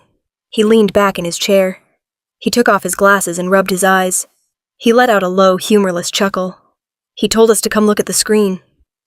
Sarah and I walked behind his desk and stared at the lines of financial data glowing on the monitors. None of it made sense to me. It just looked like a chaotic spreadsheet of corporate names and massive negative numbers. Mr. Sterling pointed his pen at the screen. He told us that Richard and Bradley Hayes were completely undeniably broke. I stared at him. I told him that was impossible. I said Richard lived in a 10,000-square-foot mansion and drove a brand-new Mercedes. I told him the catering bill for the retirement party alone must have been $50,000. Mr. Sterling shook his head. He pointed to a specific column of numbers. He said it was all an illusion. It was a spectacular, incredibly dangerous magic trick built entirely on debt. He explained the concept of mezzanine financing. He said that when a real estate developer cannot get a traditional bank loan because they are over-leveraged, they turn to private equity firms. These firms offer mezzanine loans. It is incredibly high-risk debt with punishingly high interest rates, sometimes reaching 20%. Mr. Sterling scrolled down the screen. He showed us a dozen different holding companies registered to my father and my brother. Every single one of them was drowning in mezzanine debt. They had borrowed millions of dollars against properties they had not even finished building. They were using the loan money from one project to pay the interest on the previous project. It was a massive corporate shell game. He tapped the screen. He said the mansion was leveraged to the absolute limit. The cars were leased through a holding company that was currently 60 days past due. The flashy lifestyle was just a prop to convince new investors that they were successful so they could secure more loans to keep the lights on. Sarah covered her mouth. She whispered that they were running a Ponzi scheme. Mr. Sterling nodded grimly. He said it was as close to a Ponzi scheme as you could get legally, but he pointed at the blueprints resting on his mahogany desk. He said the distribution center was supposed to be their salvation. He connected the final dots for us. He said Bradley must have pitched this $15 million logistics hub to those venture capital investors we saw at the party. To get the venture capitalists to commit millions of dollars in upfront funding, Bradley had to prove he had collateral. He had to prove he owned the underlying asset. The dirt. I felt a cold chill run down my spine. I realized exactly what Bradley had done. I looked at Mr. Sterling. I said Bradley told the investors he already owned the 500 acres of Hayes Valley. Mr. Sterling nodded. He said Bradley likely forged a preliminary deed, or used a letter of intent from Richard, assuming Grandpa Walter would just leave the property to the patriarch, like everyone expected. Bradley used land he did not own to secure millions of dollars in funding from some very powerful, very unforgiving people. I thought back to the chaos at the party. I remembered Mr. Sterling reading my name from the deed. I remembered the exact moment the venture capital investors stood up and practically sprinted for the exits. They were not just running from a family argument. They were running because they realized they had been conned. Mr. Sterling's voice grew incredibly serious. He said if Bradley secured those funds across state lines using a fraudulent claim of ownership, he did not just make a bad business deal. He committed federal wire fraud. The gravity of the situation finally settled over the room. Richard and Bradley did not just want the land because they were greedy. They needed the $5 million deed to cover the massive hole in their fraudulent balance sheets. If they did not get the deed, they could not build the distribution center. If they could not build the center, they would default on the mezzanine loans. And if they defaulted on those loans, the private equity firms would seize every single asset they had left, and the federal government would likely indict Bradley for fraud. Their entire existence depended on breaking me. They filed the $2 million defamation lawsuit and froze my bank accounts because it was a desperate last-ditch effort to starve me out before the federal investigators started asking questions. I felt a sudden, massive surge of power. For my entire life, Richard had made me feel small. He had constantly reminded me that I was a failure because I did not worship money the way he did. But right now, standing in this dusty law office, I realized I held the single string that was keeping his entire fake empire from collapsing. I held the deed. I looked at Sarah. She had a fierce, triumphant look in her eyes. We had the motive. We understood the battlefield. The fear of bankruptcy that had been suffocating us all week was suddenly gone, replaced by a ruthless determination to finish what Grandpa Walter started. I turned back to Mr. Sterling. I asked him what our next move was. I asked how we used this information to destroy the injunction and get my bank accounts unfrozen. Mr. Sterling slowly put his glasses back on. He did not look triumphant. He looked deeply concerned. He looked back at his dual monitors. He told us to slow down. He warned us that desperate men with nothing left to lose are the most dangerous animals on the planet. He pointed at the screen. He explained that pulling these specific uniform commercial code filings and deeply buried corporate debt records leaves a digital footprint. He said county clerk databases track the IP addresses of the users who request these highly sensitive corporate documents.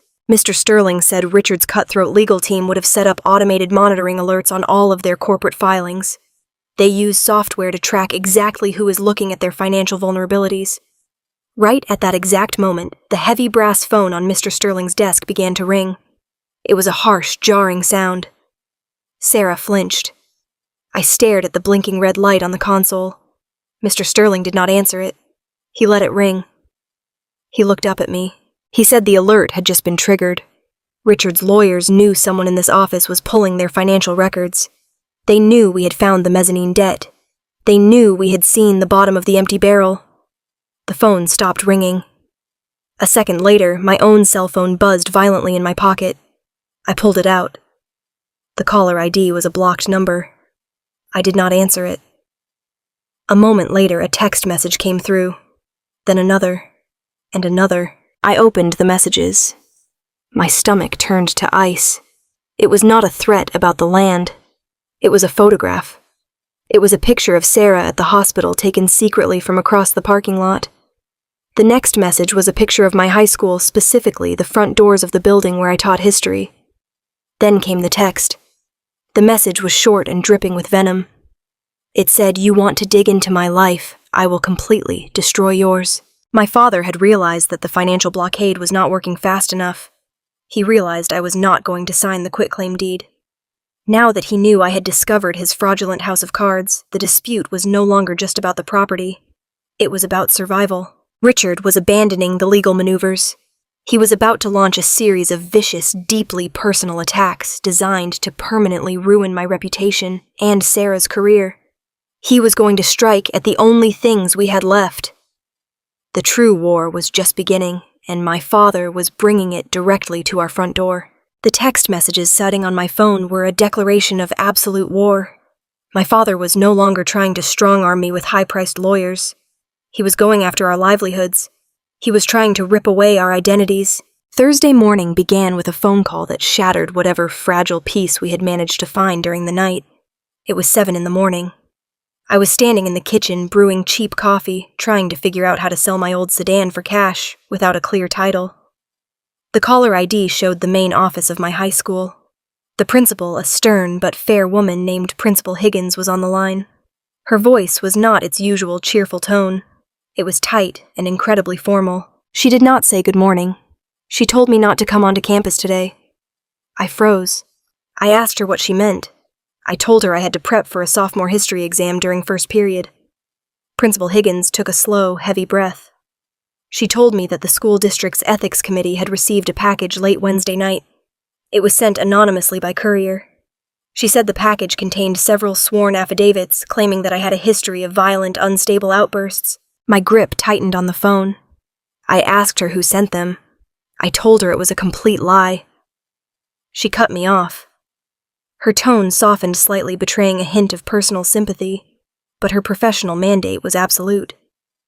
She said the affidavits also included detailed allegations that I had been systematically embezzling funds from the history department's petty cash account over the last 3 years. The package contained falsified expense reports that perfectly mimicked my signature. The air rushed out of my lungs. I felt a cold sweat break out across my forehead. My father had hired a private investigator to dig into my life. When the investigator found absolutely nothing but a clean record and a boring routine, Richard simply paid someone to manufacture a crisis. He had fabricated a criminal history. I tried to speak, but my throat was painfully dry. I stammered, telling Principal Higgins that my father was wealthy and vindictive, and that this was a targeted attack because of a family dispute over a real estate deed. She sighed heavily. She told me she wanted to believe me. She said I was one of the best teachers in the district. But she explained that her hands were tied by district policy. The allegations were too severe, specifically the claims involving missing school funds and violent behavior. She officially informed me that effective immediately, I was placed on indefinite, unpaid administrative leave pending a full investigation by the school board and potentially local law enforcement. She ordered me to hand over my school keys and laptop to the district security office by noon. She told me I was not legally allowed to contact any students or staff. She hung up the phone. The kitchen was dead silent. The coffee machine hissed softly on the counter. I stood there completely paralyzed by the sheer efficiency of Richard's cruelty. He knew my bank accounts were frozen. He knew I could not hire a defense attorney.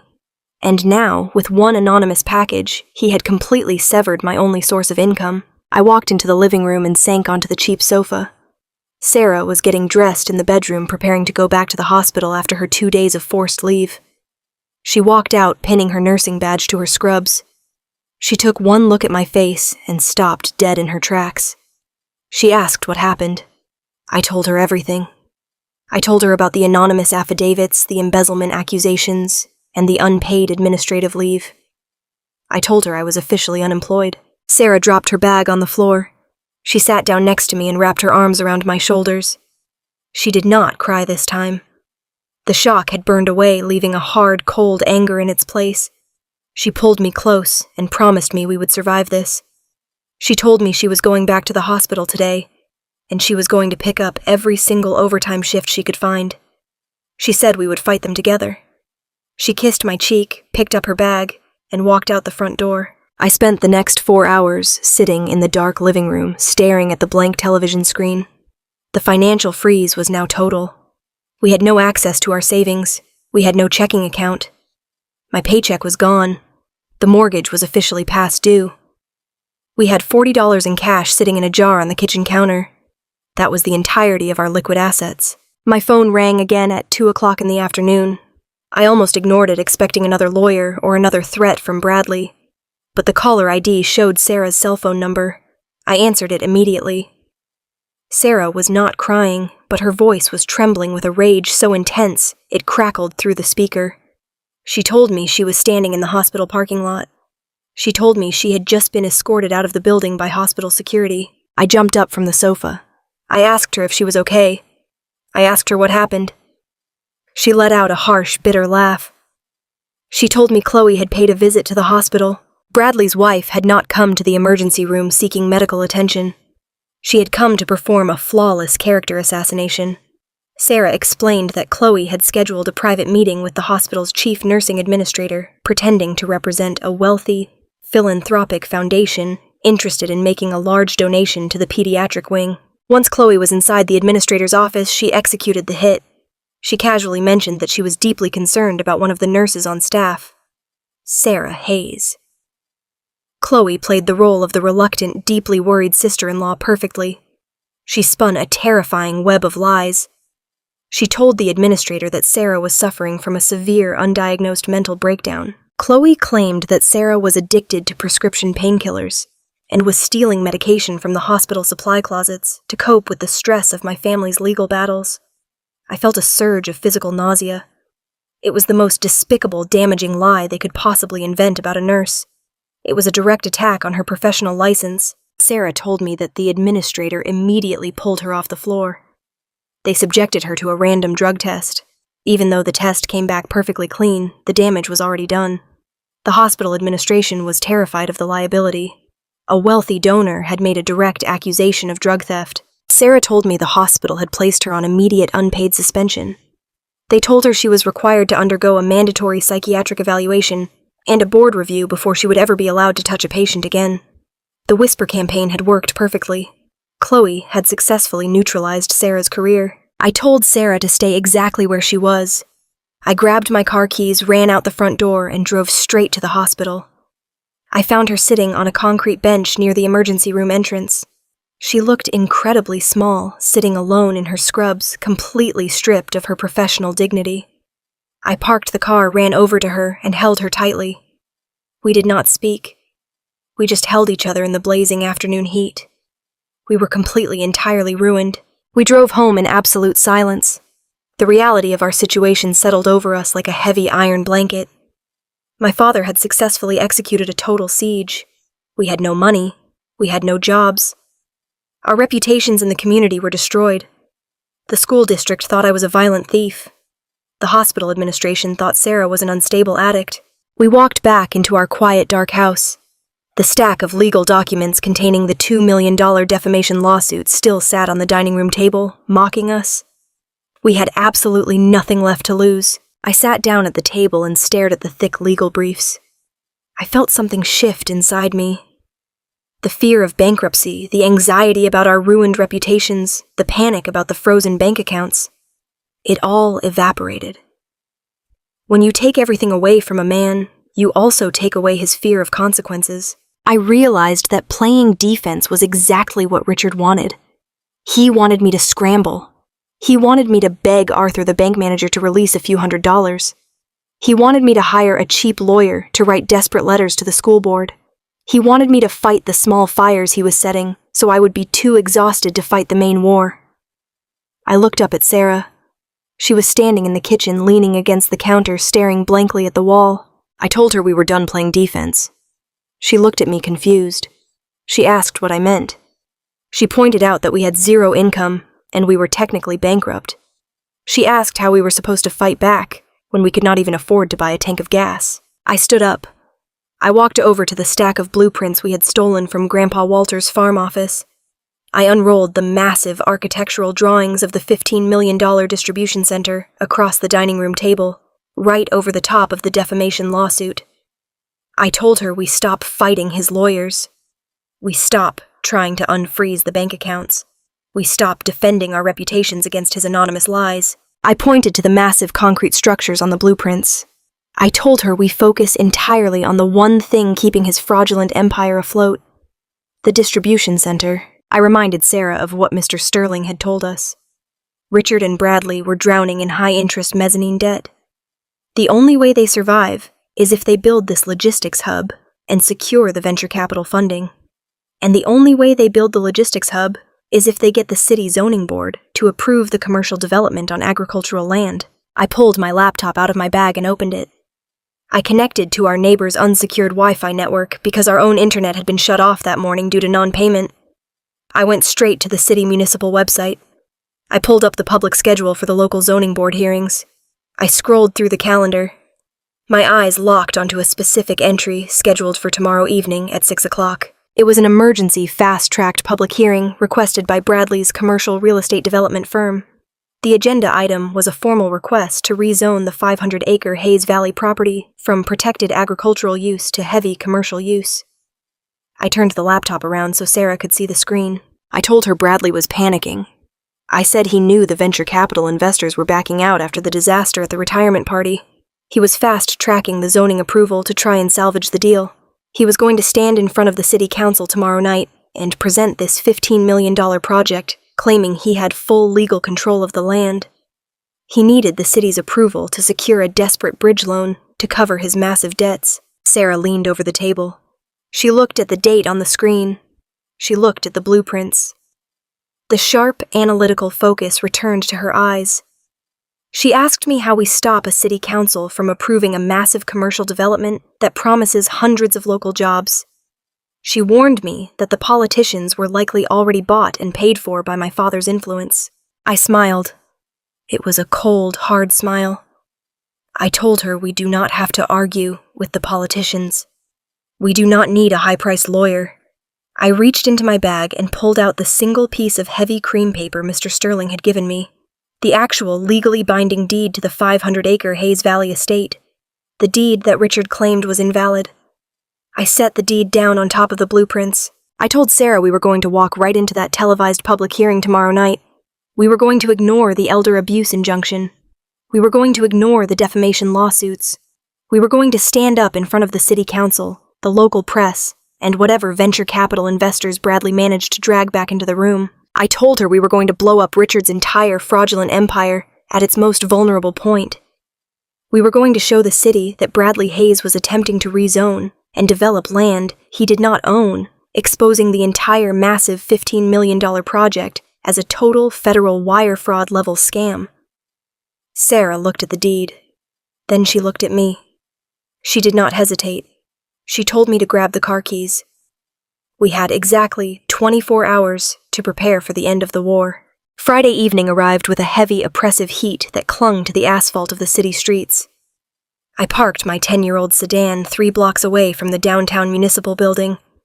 Sarah and I sat in the car for a moment, listening to the engine cool down. My heart was beating a steady, heavy rhythm against my ribs. In my right hand, I held a thick manila envelope containing the original blueprints we had taken from Grandpa Walter's farm office and the heavy cream paper of the true deed. We knew exactly what we were walking into. Early that morning, Richard's legal team had played their final defensive card. A sheriff's deputy had come to our front door and served me with a temporary restraining order. My father had convinced a judge that I was a violent threat to his physical safety, citing the fabricated affidavits from my school district.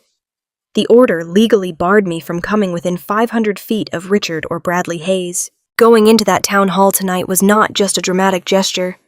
It was a criminal act. If the police officers stationed at the zoning board meeting decided to enforce the restraining order, I would be arrested on the spot. I would be handcuffed, thrown into the back of a squad car, and charged with contempt of court. I looked over at Sarah. She was wearing her only tailored suit, the one she usually saved for hospital administration interviews. She looked calm. She looked resolute. She reached across the center console and placed her hand over mine. She told me that we had already lost everything my father could possibly take from us. She said the only thing left to lose was the truth. I nodded. We got out of the car and walked down the cracked sidewalk toward the municipal building. The street in front of the town hall was lined with familiar vehicles. I saw my father's black Mercedes SUV parked illegally in a loading zone. Behind it was a line of sleek, black luxury sedans. The venture capital investors had returned. Bradley must have begged them to attend this hearing, promising them that city approval was a guaranteed formality and that their millions were perfectly safe. We walked up the wide concrete steps of the municipal building. 2 city police officers were standing just inside the glass doors, chatting idly. I kept my head down, staring at the floor, praying they had not memorized the face on the restraining order served that morning. Sarah walked slightly ahead of me, projecting a sharp, professional confidence that made her look like she belonged there. We slipped past the officers without a word. We walked down the echoing marble hallway toward the city council chambers. The double oak doors to the chamber were propped wide open. The room was packed to absolute capacity. Every single wooden pew was filled with local business owners, curious citizens, and city officials. Bright, glaring television lights were mounted on tripods in the back corners, illuminating the room for the local public access broadcast. We stepped just inside the doorway and stopped. I stood against the back wall, hidden in the shadows of the overflow crowd. At the front of the room, sitting behind a massive elevated semicircular desk, were the 5 members of the city zoning board. They looked tired and bored, shuffling through stacks of paperwork. But the center of attention was the man standing at the wooden podium facing them. It was Bradley. He was in his element. He was wearing a sharp navy blue suit, his hair perfectly styled. He had set up 3 massive easel boards next to the podium, displaying the glossy, full-color architectural renderings of the $15 million logistics hub.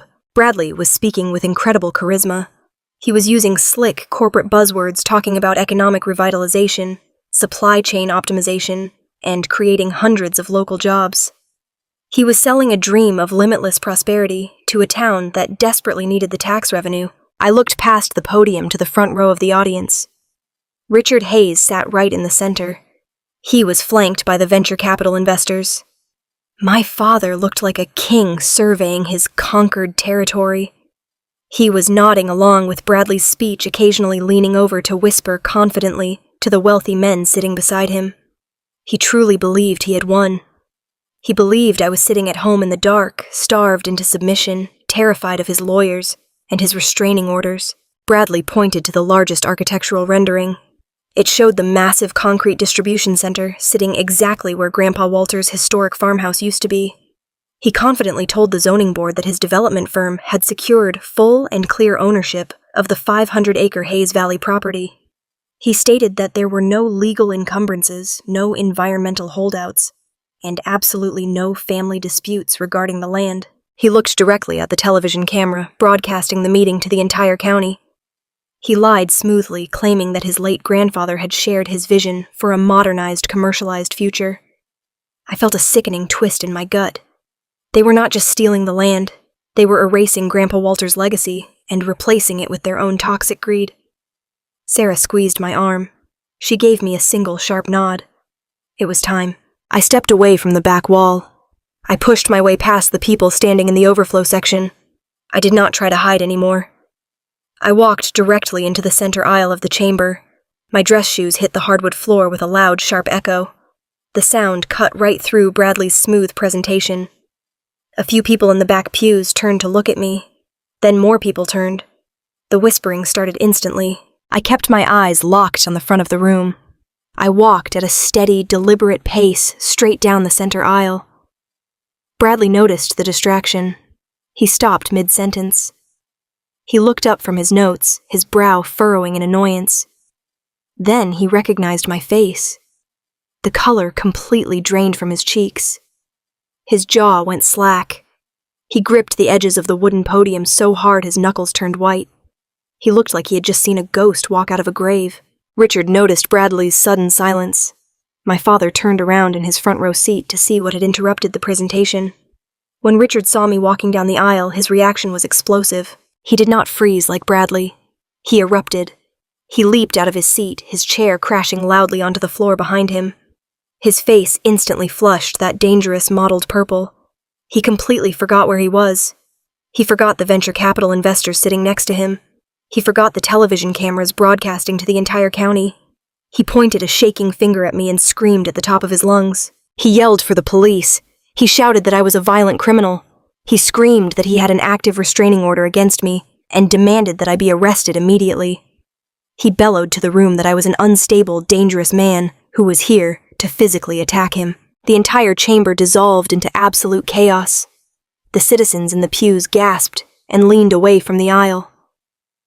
The venture capital investors looked horrified, scrambling out of their seats to get away from the screaming maniac in the front row. The two police officers who had been standing by the door pushed their way through the crowd, running down the aisle behind me. I heard their heavy boots thudding against the floor. I heard them shouting for me to stop and put my hands where they could see them. I did not stop. I did not run.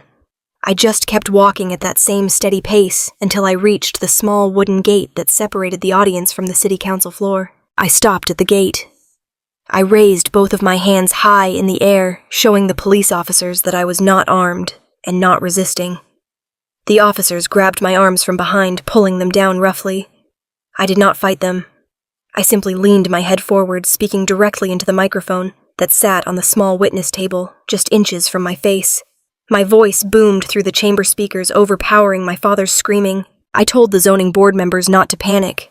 I stated my name clearly for the record. I told them I was Thomas Hayes, the eldest grandson of Walter Hayes. I told the police officers they could arrest me in 5 minutes, but I advised the city council to listen to exactly what I had to say before they made a $15 million mistake. The head of the zoning board, a stern older man with silver hair, banged his wooden gavel repeatedly. He yelled for order. He ordered my father to sit down and shut up. He ordered the police officers to hold me right where I was. The room slowly quieted down. The only sound was Richard's heavy, furious panting.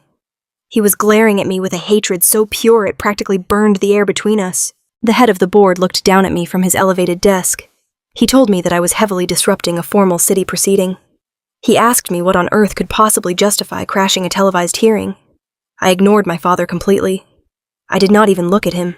I looked directly into the eyes of the board chairman. I reached into the manila envelope I was still clutching in my right hand. The police officer gripped my shoulder, but I moved slowly, pulling out the thick stack of documents. I placed them gently on the witness table. I spoke clearly into the microphone.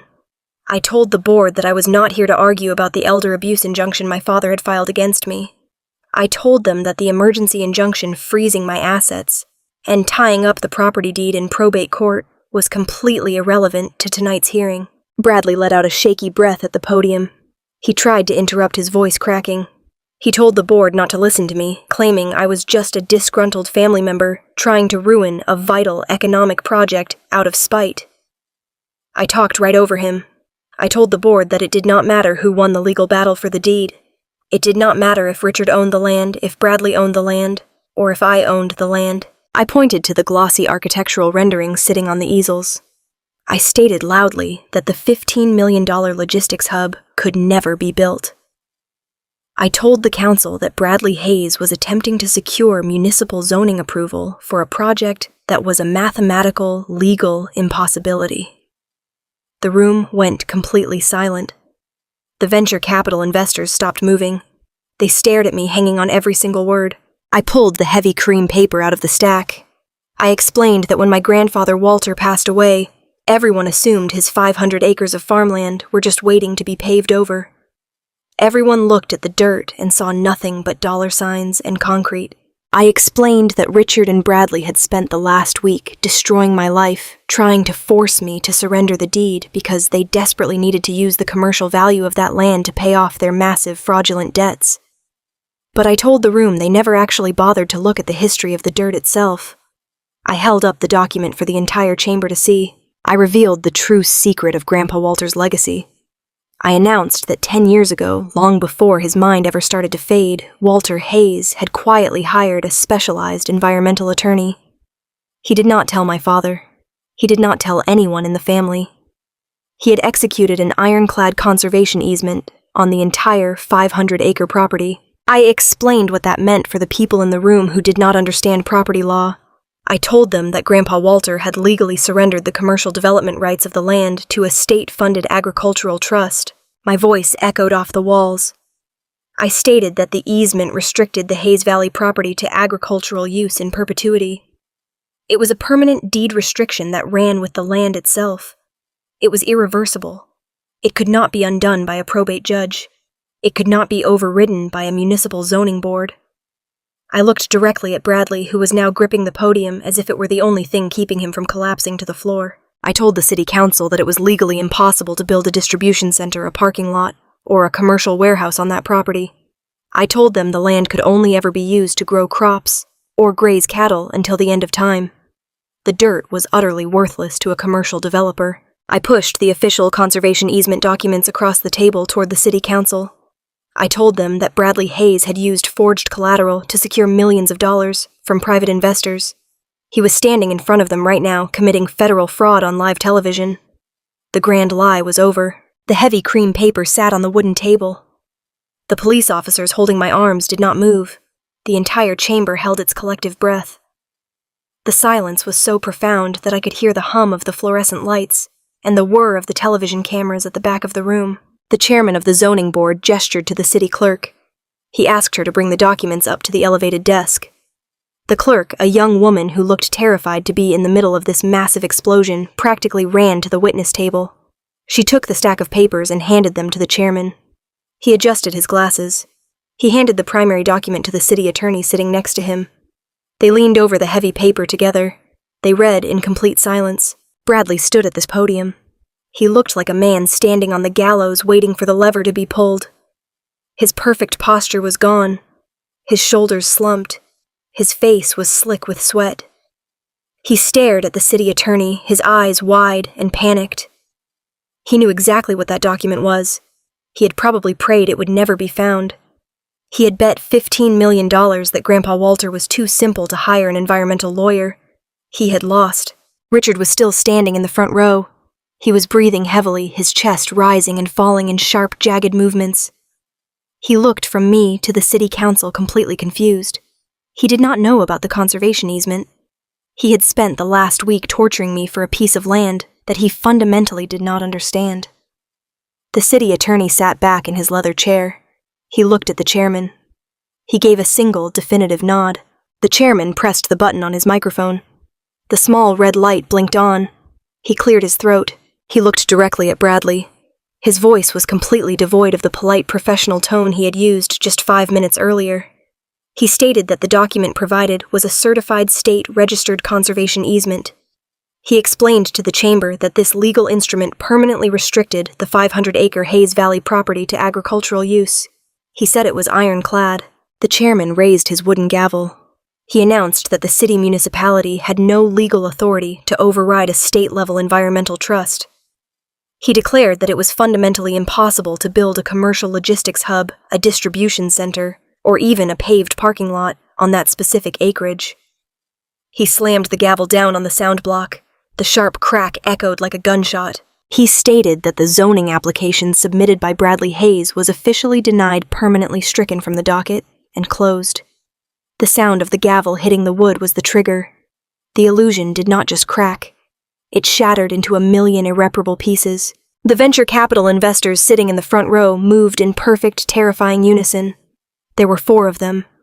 Wealthy, ruthless men who managed billion-dollar portfolios. They did not shout. They did not scream. They operated with a cold corporate brutality that was far more terrifying than my father's theatrical rage. The lead investor, a tall man with silver hair and a bespoke charcoal suit, stood up. He turned his back to the city council. He looked directly at Richard, and then his gaze shifted to Bradley at the podium. He did not use a microphone, but his voice carried through the stunned silence of the room. He addressed Bradley first. He stated that his firm had transferred an initial bridge loan of $4 million into Bradley's corporate accounts just 3 days ago. He said those funds were released based on sworn legal affidavits claiming clear, unencumbered commercial title to the Hayes Valley property. The investor took a single step closer to the podium. He looked at my brother with absolute disgust. He said that securing interstate funding using a fraudulent asset is not a breach of contract. It is a federal felony. Bradley gripped the edges of the podium. He tried to speak. He opened his mouth, but only a dry, pathetic croak came out. He tried to say it was a misunderstanding. He tried to claim he did not know about the easement. The lead investor cut him off. He said he did not care about excuses. He announced to the entire room that his firm was immediately pulling all financial backing from the project. He stated that his legal team was drafting a formal complaint as they spoke, and they would be contacting the federal authorities within the hour to report a massive wire fraud scheme. The word fraud hung in the air, heavy and toxic. The other investors stood up, buttoning their suit jackets, their faces carved from stone. They had been humiliated on public television, and they were going to destroy the men responsible. Richard Hayes finally grasped the full, devastating reality of the situation. The $5 million land he had sued me for was worthless to him.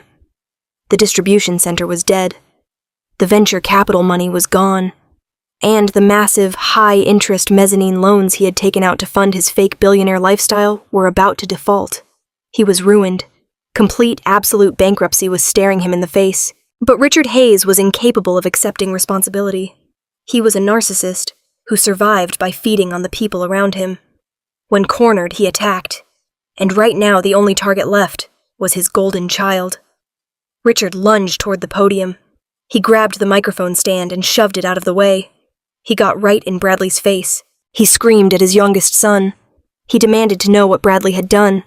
He shouted that Bradley had promised him the zoning was clear. He screamed that Bradley had assured him the venture capital money was secured. Richard pointed a shaking finger at the investors walking up the aisle, screaming that Bradley had just destroyed the entire family. Bradley did not back down. The terror in his eyes was instantly replaced by the vicious survivalist instincts he had inherited from our father. Bradley knew he was looking at federal prison time, and he was absolutely not going to take the fall alone. Bradley shoved Richard backward. The crowd gasped. Bradley grabbed the microphone. He screamed back at Richard, his voice echoing violently through the council chamber. He shouted that Richard knew exactly what was going on. He yelled that Richard was the one who forged the initial letters of intent to secure the mezzanine debt in the first place. Bradley pointed at Richard and exposed everything to the city council and the television cameras. He screamed that Richard was completely broke.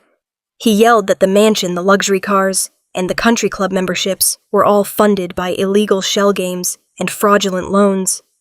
He told the entire town that Richard Hayes was a fake, a con artist who had forced his own son to push this illegal logistics deal just to keep the bank from foreclosing on his house. Richard roared in fury. He lunged at Bradley, his hands raised, trying to physically attack his own son. The police officers who had been holding my arms immediately let me go. They rushed forward, running past me to intercept the 2 men. They grabbed Richard by the shoulders, pulling him away from the podium. Richard fought them, thrashing wildly, his tuxedo shirt tearing at the collar. He was screaming obscenities, completely losing his mind on live television.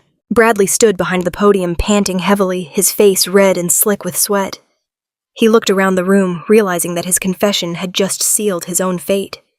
He had just admitted to financial crimes on a public broadcast. I stood at the witness table, rubbing my wrists where the officers had held me. I watched the two men who had tormented me, humiliated me, and tried to starve my family into submission. I watched them tear each other apart like wild animals. It was a horrific, ugly spectacle. There was no dignity left. There was no power. Just two desperate, broken men realizing that their entire world was built on a lie, and the lie had just evaporated. The head of the zoning board banged his gavel repeatedly, shouting for the police to clear the chamber. The audience was already standing up, pushing toward the exits, eager to get away from the violence and the scandal. The local news crews at the back of the room were frantically adjusting their cameras, zooming in on Richard fighting the police officers. I looked down at the witness table. The heavy cream paper of Grandpa Walter's deed and the official conservation easement documents were sitting there perfectly intact. I realized with a profound sense of peace that the legal war was completely over. The elder abuse injunction Richard had filed against me was now entirely moot. The only reason Richard wanted the land was to build the distribution center, to pay off his debts. Now that the land was legally restricted to farming, it had absolutely no commercial value to a real estate developer. The $5 million appraisal was based on its potential to be paved over. As farmland, it was worth a fraction of that. Richard would never spend another dime on lawyer fees to fight me for a piece of dirt he could not use. The $2 million defamation lawsuit would be abandoned the second his corporate lawyers realized he could no longer afford their hourly rates. The bank accounts would be unfrozen. We were free. I picked up the documents and slid them back into the manila envelope. I turned around and walked back down the center aisle. The crowd parted for me. Nobody whispered. Nobody pointed. They just watched me with a mixture of shock and quiet respect. Sarah was waiting for me near the back of the chamber. She had watched the entire collapse with a look of intense, quiet satisfaction. She did not smile, but the heavy burden that had been crushing her shoulders for the past week was completely gone. She stood tall, her professional dignity fully restored. As we reached the heavy oak double doors to exit the chamber, we ran into a wall of men in dark suits. It was the venture capital investors' legal team. They had not left the building. They had been waiting right by the doors, holding thick stacks of legal documents in their hands. They were blocking the exits, waiting for the police to bring Richard and Bradley out. I stopped and watched as the police officers finally managed to subdue my father.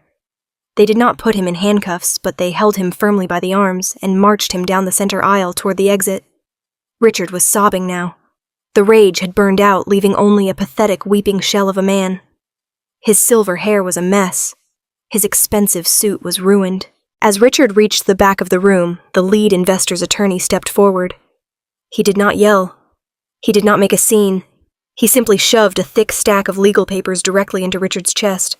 The attorney stated that Richard Hayes was officially served with a massive civil lawsuit for corporate fraud, breach of contract, and gross misrepresentation of assets. The attorney added that federal authorities had already been notified, and an emergency freeze was being placed on all of Richard's corporate and personal bank accounts to prevent him from hiding what little money he had left. Richard took the papers with trembling hands. He looked down at them, his eyes wide and hollow. The exact same tactic he had used to try and destroy my life was now being used to bury him. He was going to lose his mansion. He was going to lose his cars. He was going to spend the rest of his life fighting federal indictments and bankruptcy proceedings. Richard looked up from the papers. His tear-filled eyes locked onto mine. We were standing less than 5 feet apart. He opened his mouth to speak. Maybe he wanted to apologize. Maybe he wanted to hurl one last insult. I would never know. I did not wait to hear what he had to say. I did not give him the satisfaction of a final argument. I did not gloat. I did not need to. The total destruction of his life was happening right in front of me, and it was entirely his own doing. I simply turned my back on him. I took Sarah's hand. Our fingers interlaced a silent promise of everything we had survived together. We pushed our way past the wall of corporate lawyers and walked out of the hot, chaotic council chamber. We walked down the echoing marble hallway past the city police officers and out the glass doors of the municipal building. We stepped out into the cool, dark night air. The oppressive heat of the day had finally broken. A gentle breeze rolled down the city street, carrying the smell of impending rain. We walked back to our old 10-year-old sedan. I unlocked the doors. We got inside and the quiet of the car wrapped around us like a protective shield. I put the key in the ignition. The engine sputtered for a second before humming to life, I looked over at Sarah. She turned her head and looked at me. A slow, genuine smile finally spread across her face. It was the most beautiful thing I had ever seen. The nightmare was over. The lie was dead. We had no idea how we were going to afford groceries tomorrow. We had no idea when the school district or the hospital would reinstate us. But we had each other. We had our integrity. And we had 500 acres of the most beautiful protected farmland in the state, waiting for us to plant something real in the dirt. I put the car in drive, pulled away from the curb, and drove us home. 6 months after the disastrous zoning board meeting, the dust had finally settled. The collapse of the Hayes Empire was swift, brutal, and incredibly public. The local newspapers had a field day. For weeks, the front pages were plastered with details of the fraudulent loans the shell companies and the spectacular meltdown at the town hall. The venture capital investors did exactly what they promised. They brought the full weight of their legal and financial power down on Richard and Bradley. Within 3 days of the hearing, federal authorities moved in. They did not just freeze the corporate accounts. They seized everything. The sprawling country club estate where I had been banished to the garage was foreclosed on by the bank. I drove past it once about 2 months after the fallout. The heavy iron gates were chained shut. The meticulously manicured lawns were overgrown with weeds. A massive, bright orange bank auction sign was hammered into the front yard, completely shattering the illusion of old money prestige my father had spent his entire life building. Bradley's sleek sports cars were repossessed. His expensive tailored suits and custom watches were auctioned off to pay a fraction of the millions he owed in restitution. He avoided federal prison, but only barely. He struck a plea deal agreeing to cooperate fully with the investigation into his father's mezzanine debt schemes. In exchange for a suspended sentence and 5 years of strict probation, Bradley surrendered his real estate license permanently. He and Chloe moved out of the state a few weeks later, fleeing the social humiliation and the crushing debt that would follow them for the rest of their lives. My father's fate was arguably worse. Richard Hayes had built his entire identity on the perception of wealth and power. When the money vanished, the power vanished with it. His wealthy friends, the men he golfed with and drank expensive scotch with, completely abandoned him. The social exile was absolute. Richard was forced to declare personal bankruptcy. The bank seized all of his assets.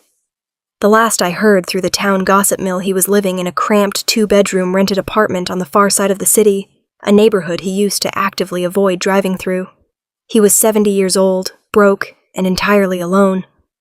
The man who had judged the world by the price tag on its collar was now forced to live with the terrifying reality of having nothing left to hide behind. As for Sarah and me, the recovery was not instantaneous, but it was incredibly sweet. The morning after the town hall hearing, the emergency injunction freezing my bank accounts was quietly lifted by a deeply embarrassed judge.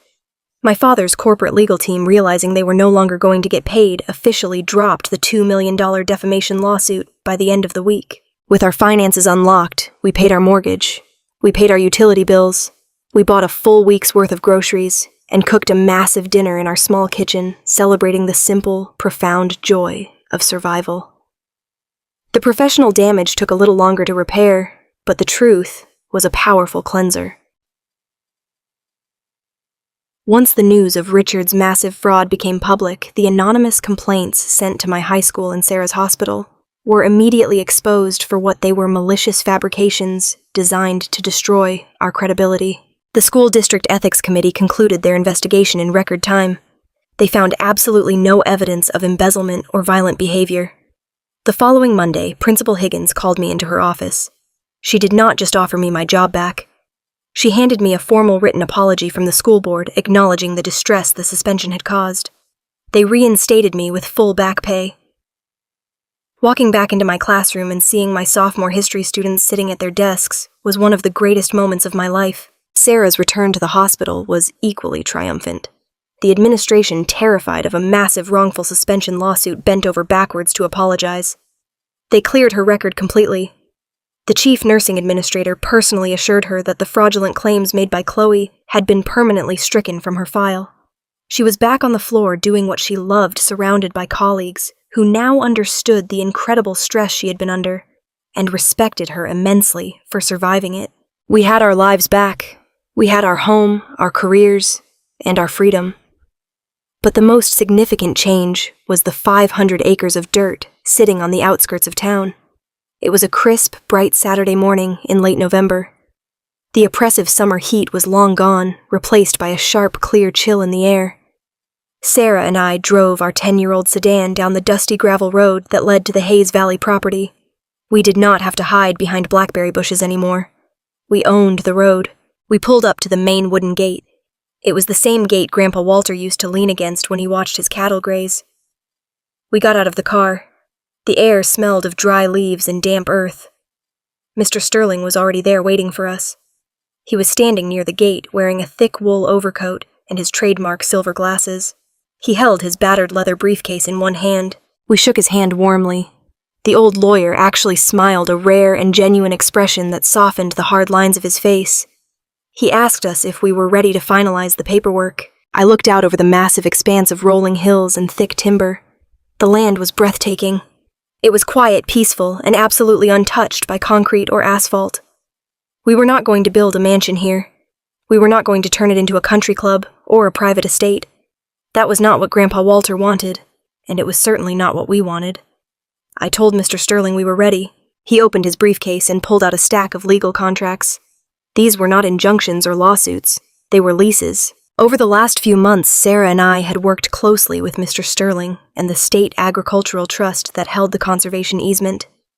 We had drawn up plans to lease the 500 acres out in smaller parcels to young local farmers. These were men and women who had the drive and the knowledge to work the land, but lacked the capital to buy their own farms, in a market dominated by massive corporate agriculture. We were offering them long-term affordable leases. They would grow organic crops, raise free-range cattle, and restore the soil. We would collect enough rent to pay the property taxes and maintain the old farm office, but the primary goal was preservation. We were ensuring that Grandpa Walter's dirt remained dirt. We were protecting the history of the valley and giving a new generation a chance to build something real. Sarah signed her name on the bottom of the first lease agreement. I took the pen and signed my name next to hers.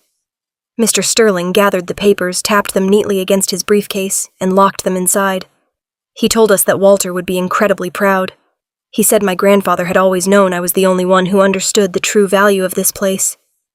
He shook my hand one last time, got into his town car, and drove slowly back toward the city. Sarah and I were left alone at the gate.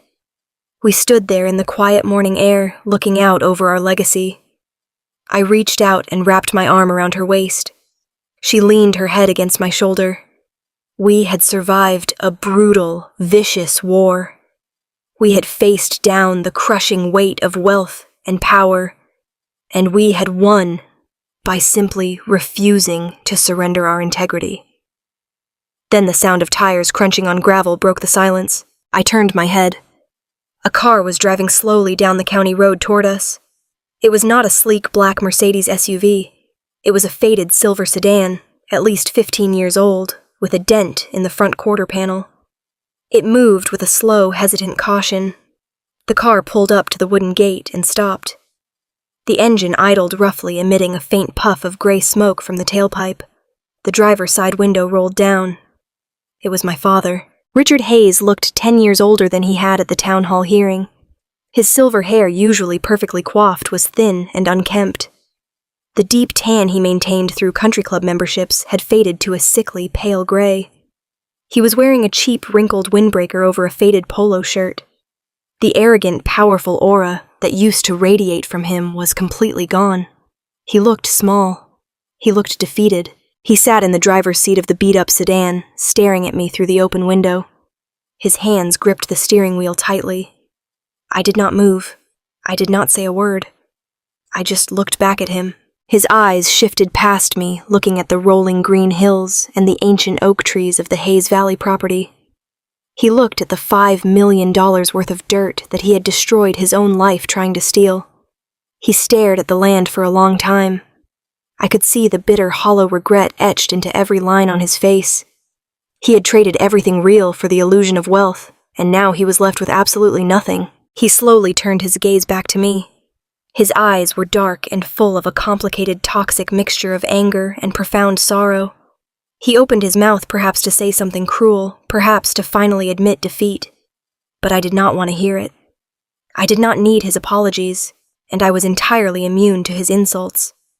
The man sitting in that car had absolutely no power over me anymore. I did not gloat. I did not yell. I did not demand an explanation for the sheer cruelty he had inflicted on us. Doing any of those things would mean that he still mattered. It would mean that his opinions still held weight in my life. Instead, I looked at the man who had banished me to a dirty garage at his billionaire party.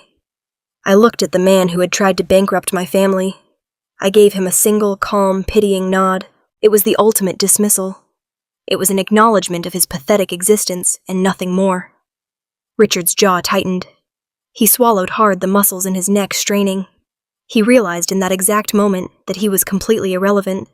He had been erased from my life as thoroughly as the distribution center had been erased from the blueprints. He slowly rolled the window back up. He put the beat-up sedan in drive, turned the steering wheel, and slowly drove away down the dusty gravel road. He did not look back. He just disappeared over the crest of the hill, a ghost returning to a life of quiet, desperate obscurity. I watched the dust settle behind his car. I felt a profound sense of closure wash over me. The final tie to that toxic world had been severed. I turned away from the road. I looked at my wife. Sarah was smiling, a bright, beautiful expression that reached all the way to her eyes. She took my hand. We turned our backs to the gate and the road that led back to the city. We walked past the heavy wooden posts and stepped onto the soft, dark earth of our land. We walked together out into the open fields, ready to build a life on a foundation that could never be shaken, leaving the ruins of my father's glass house far behind us.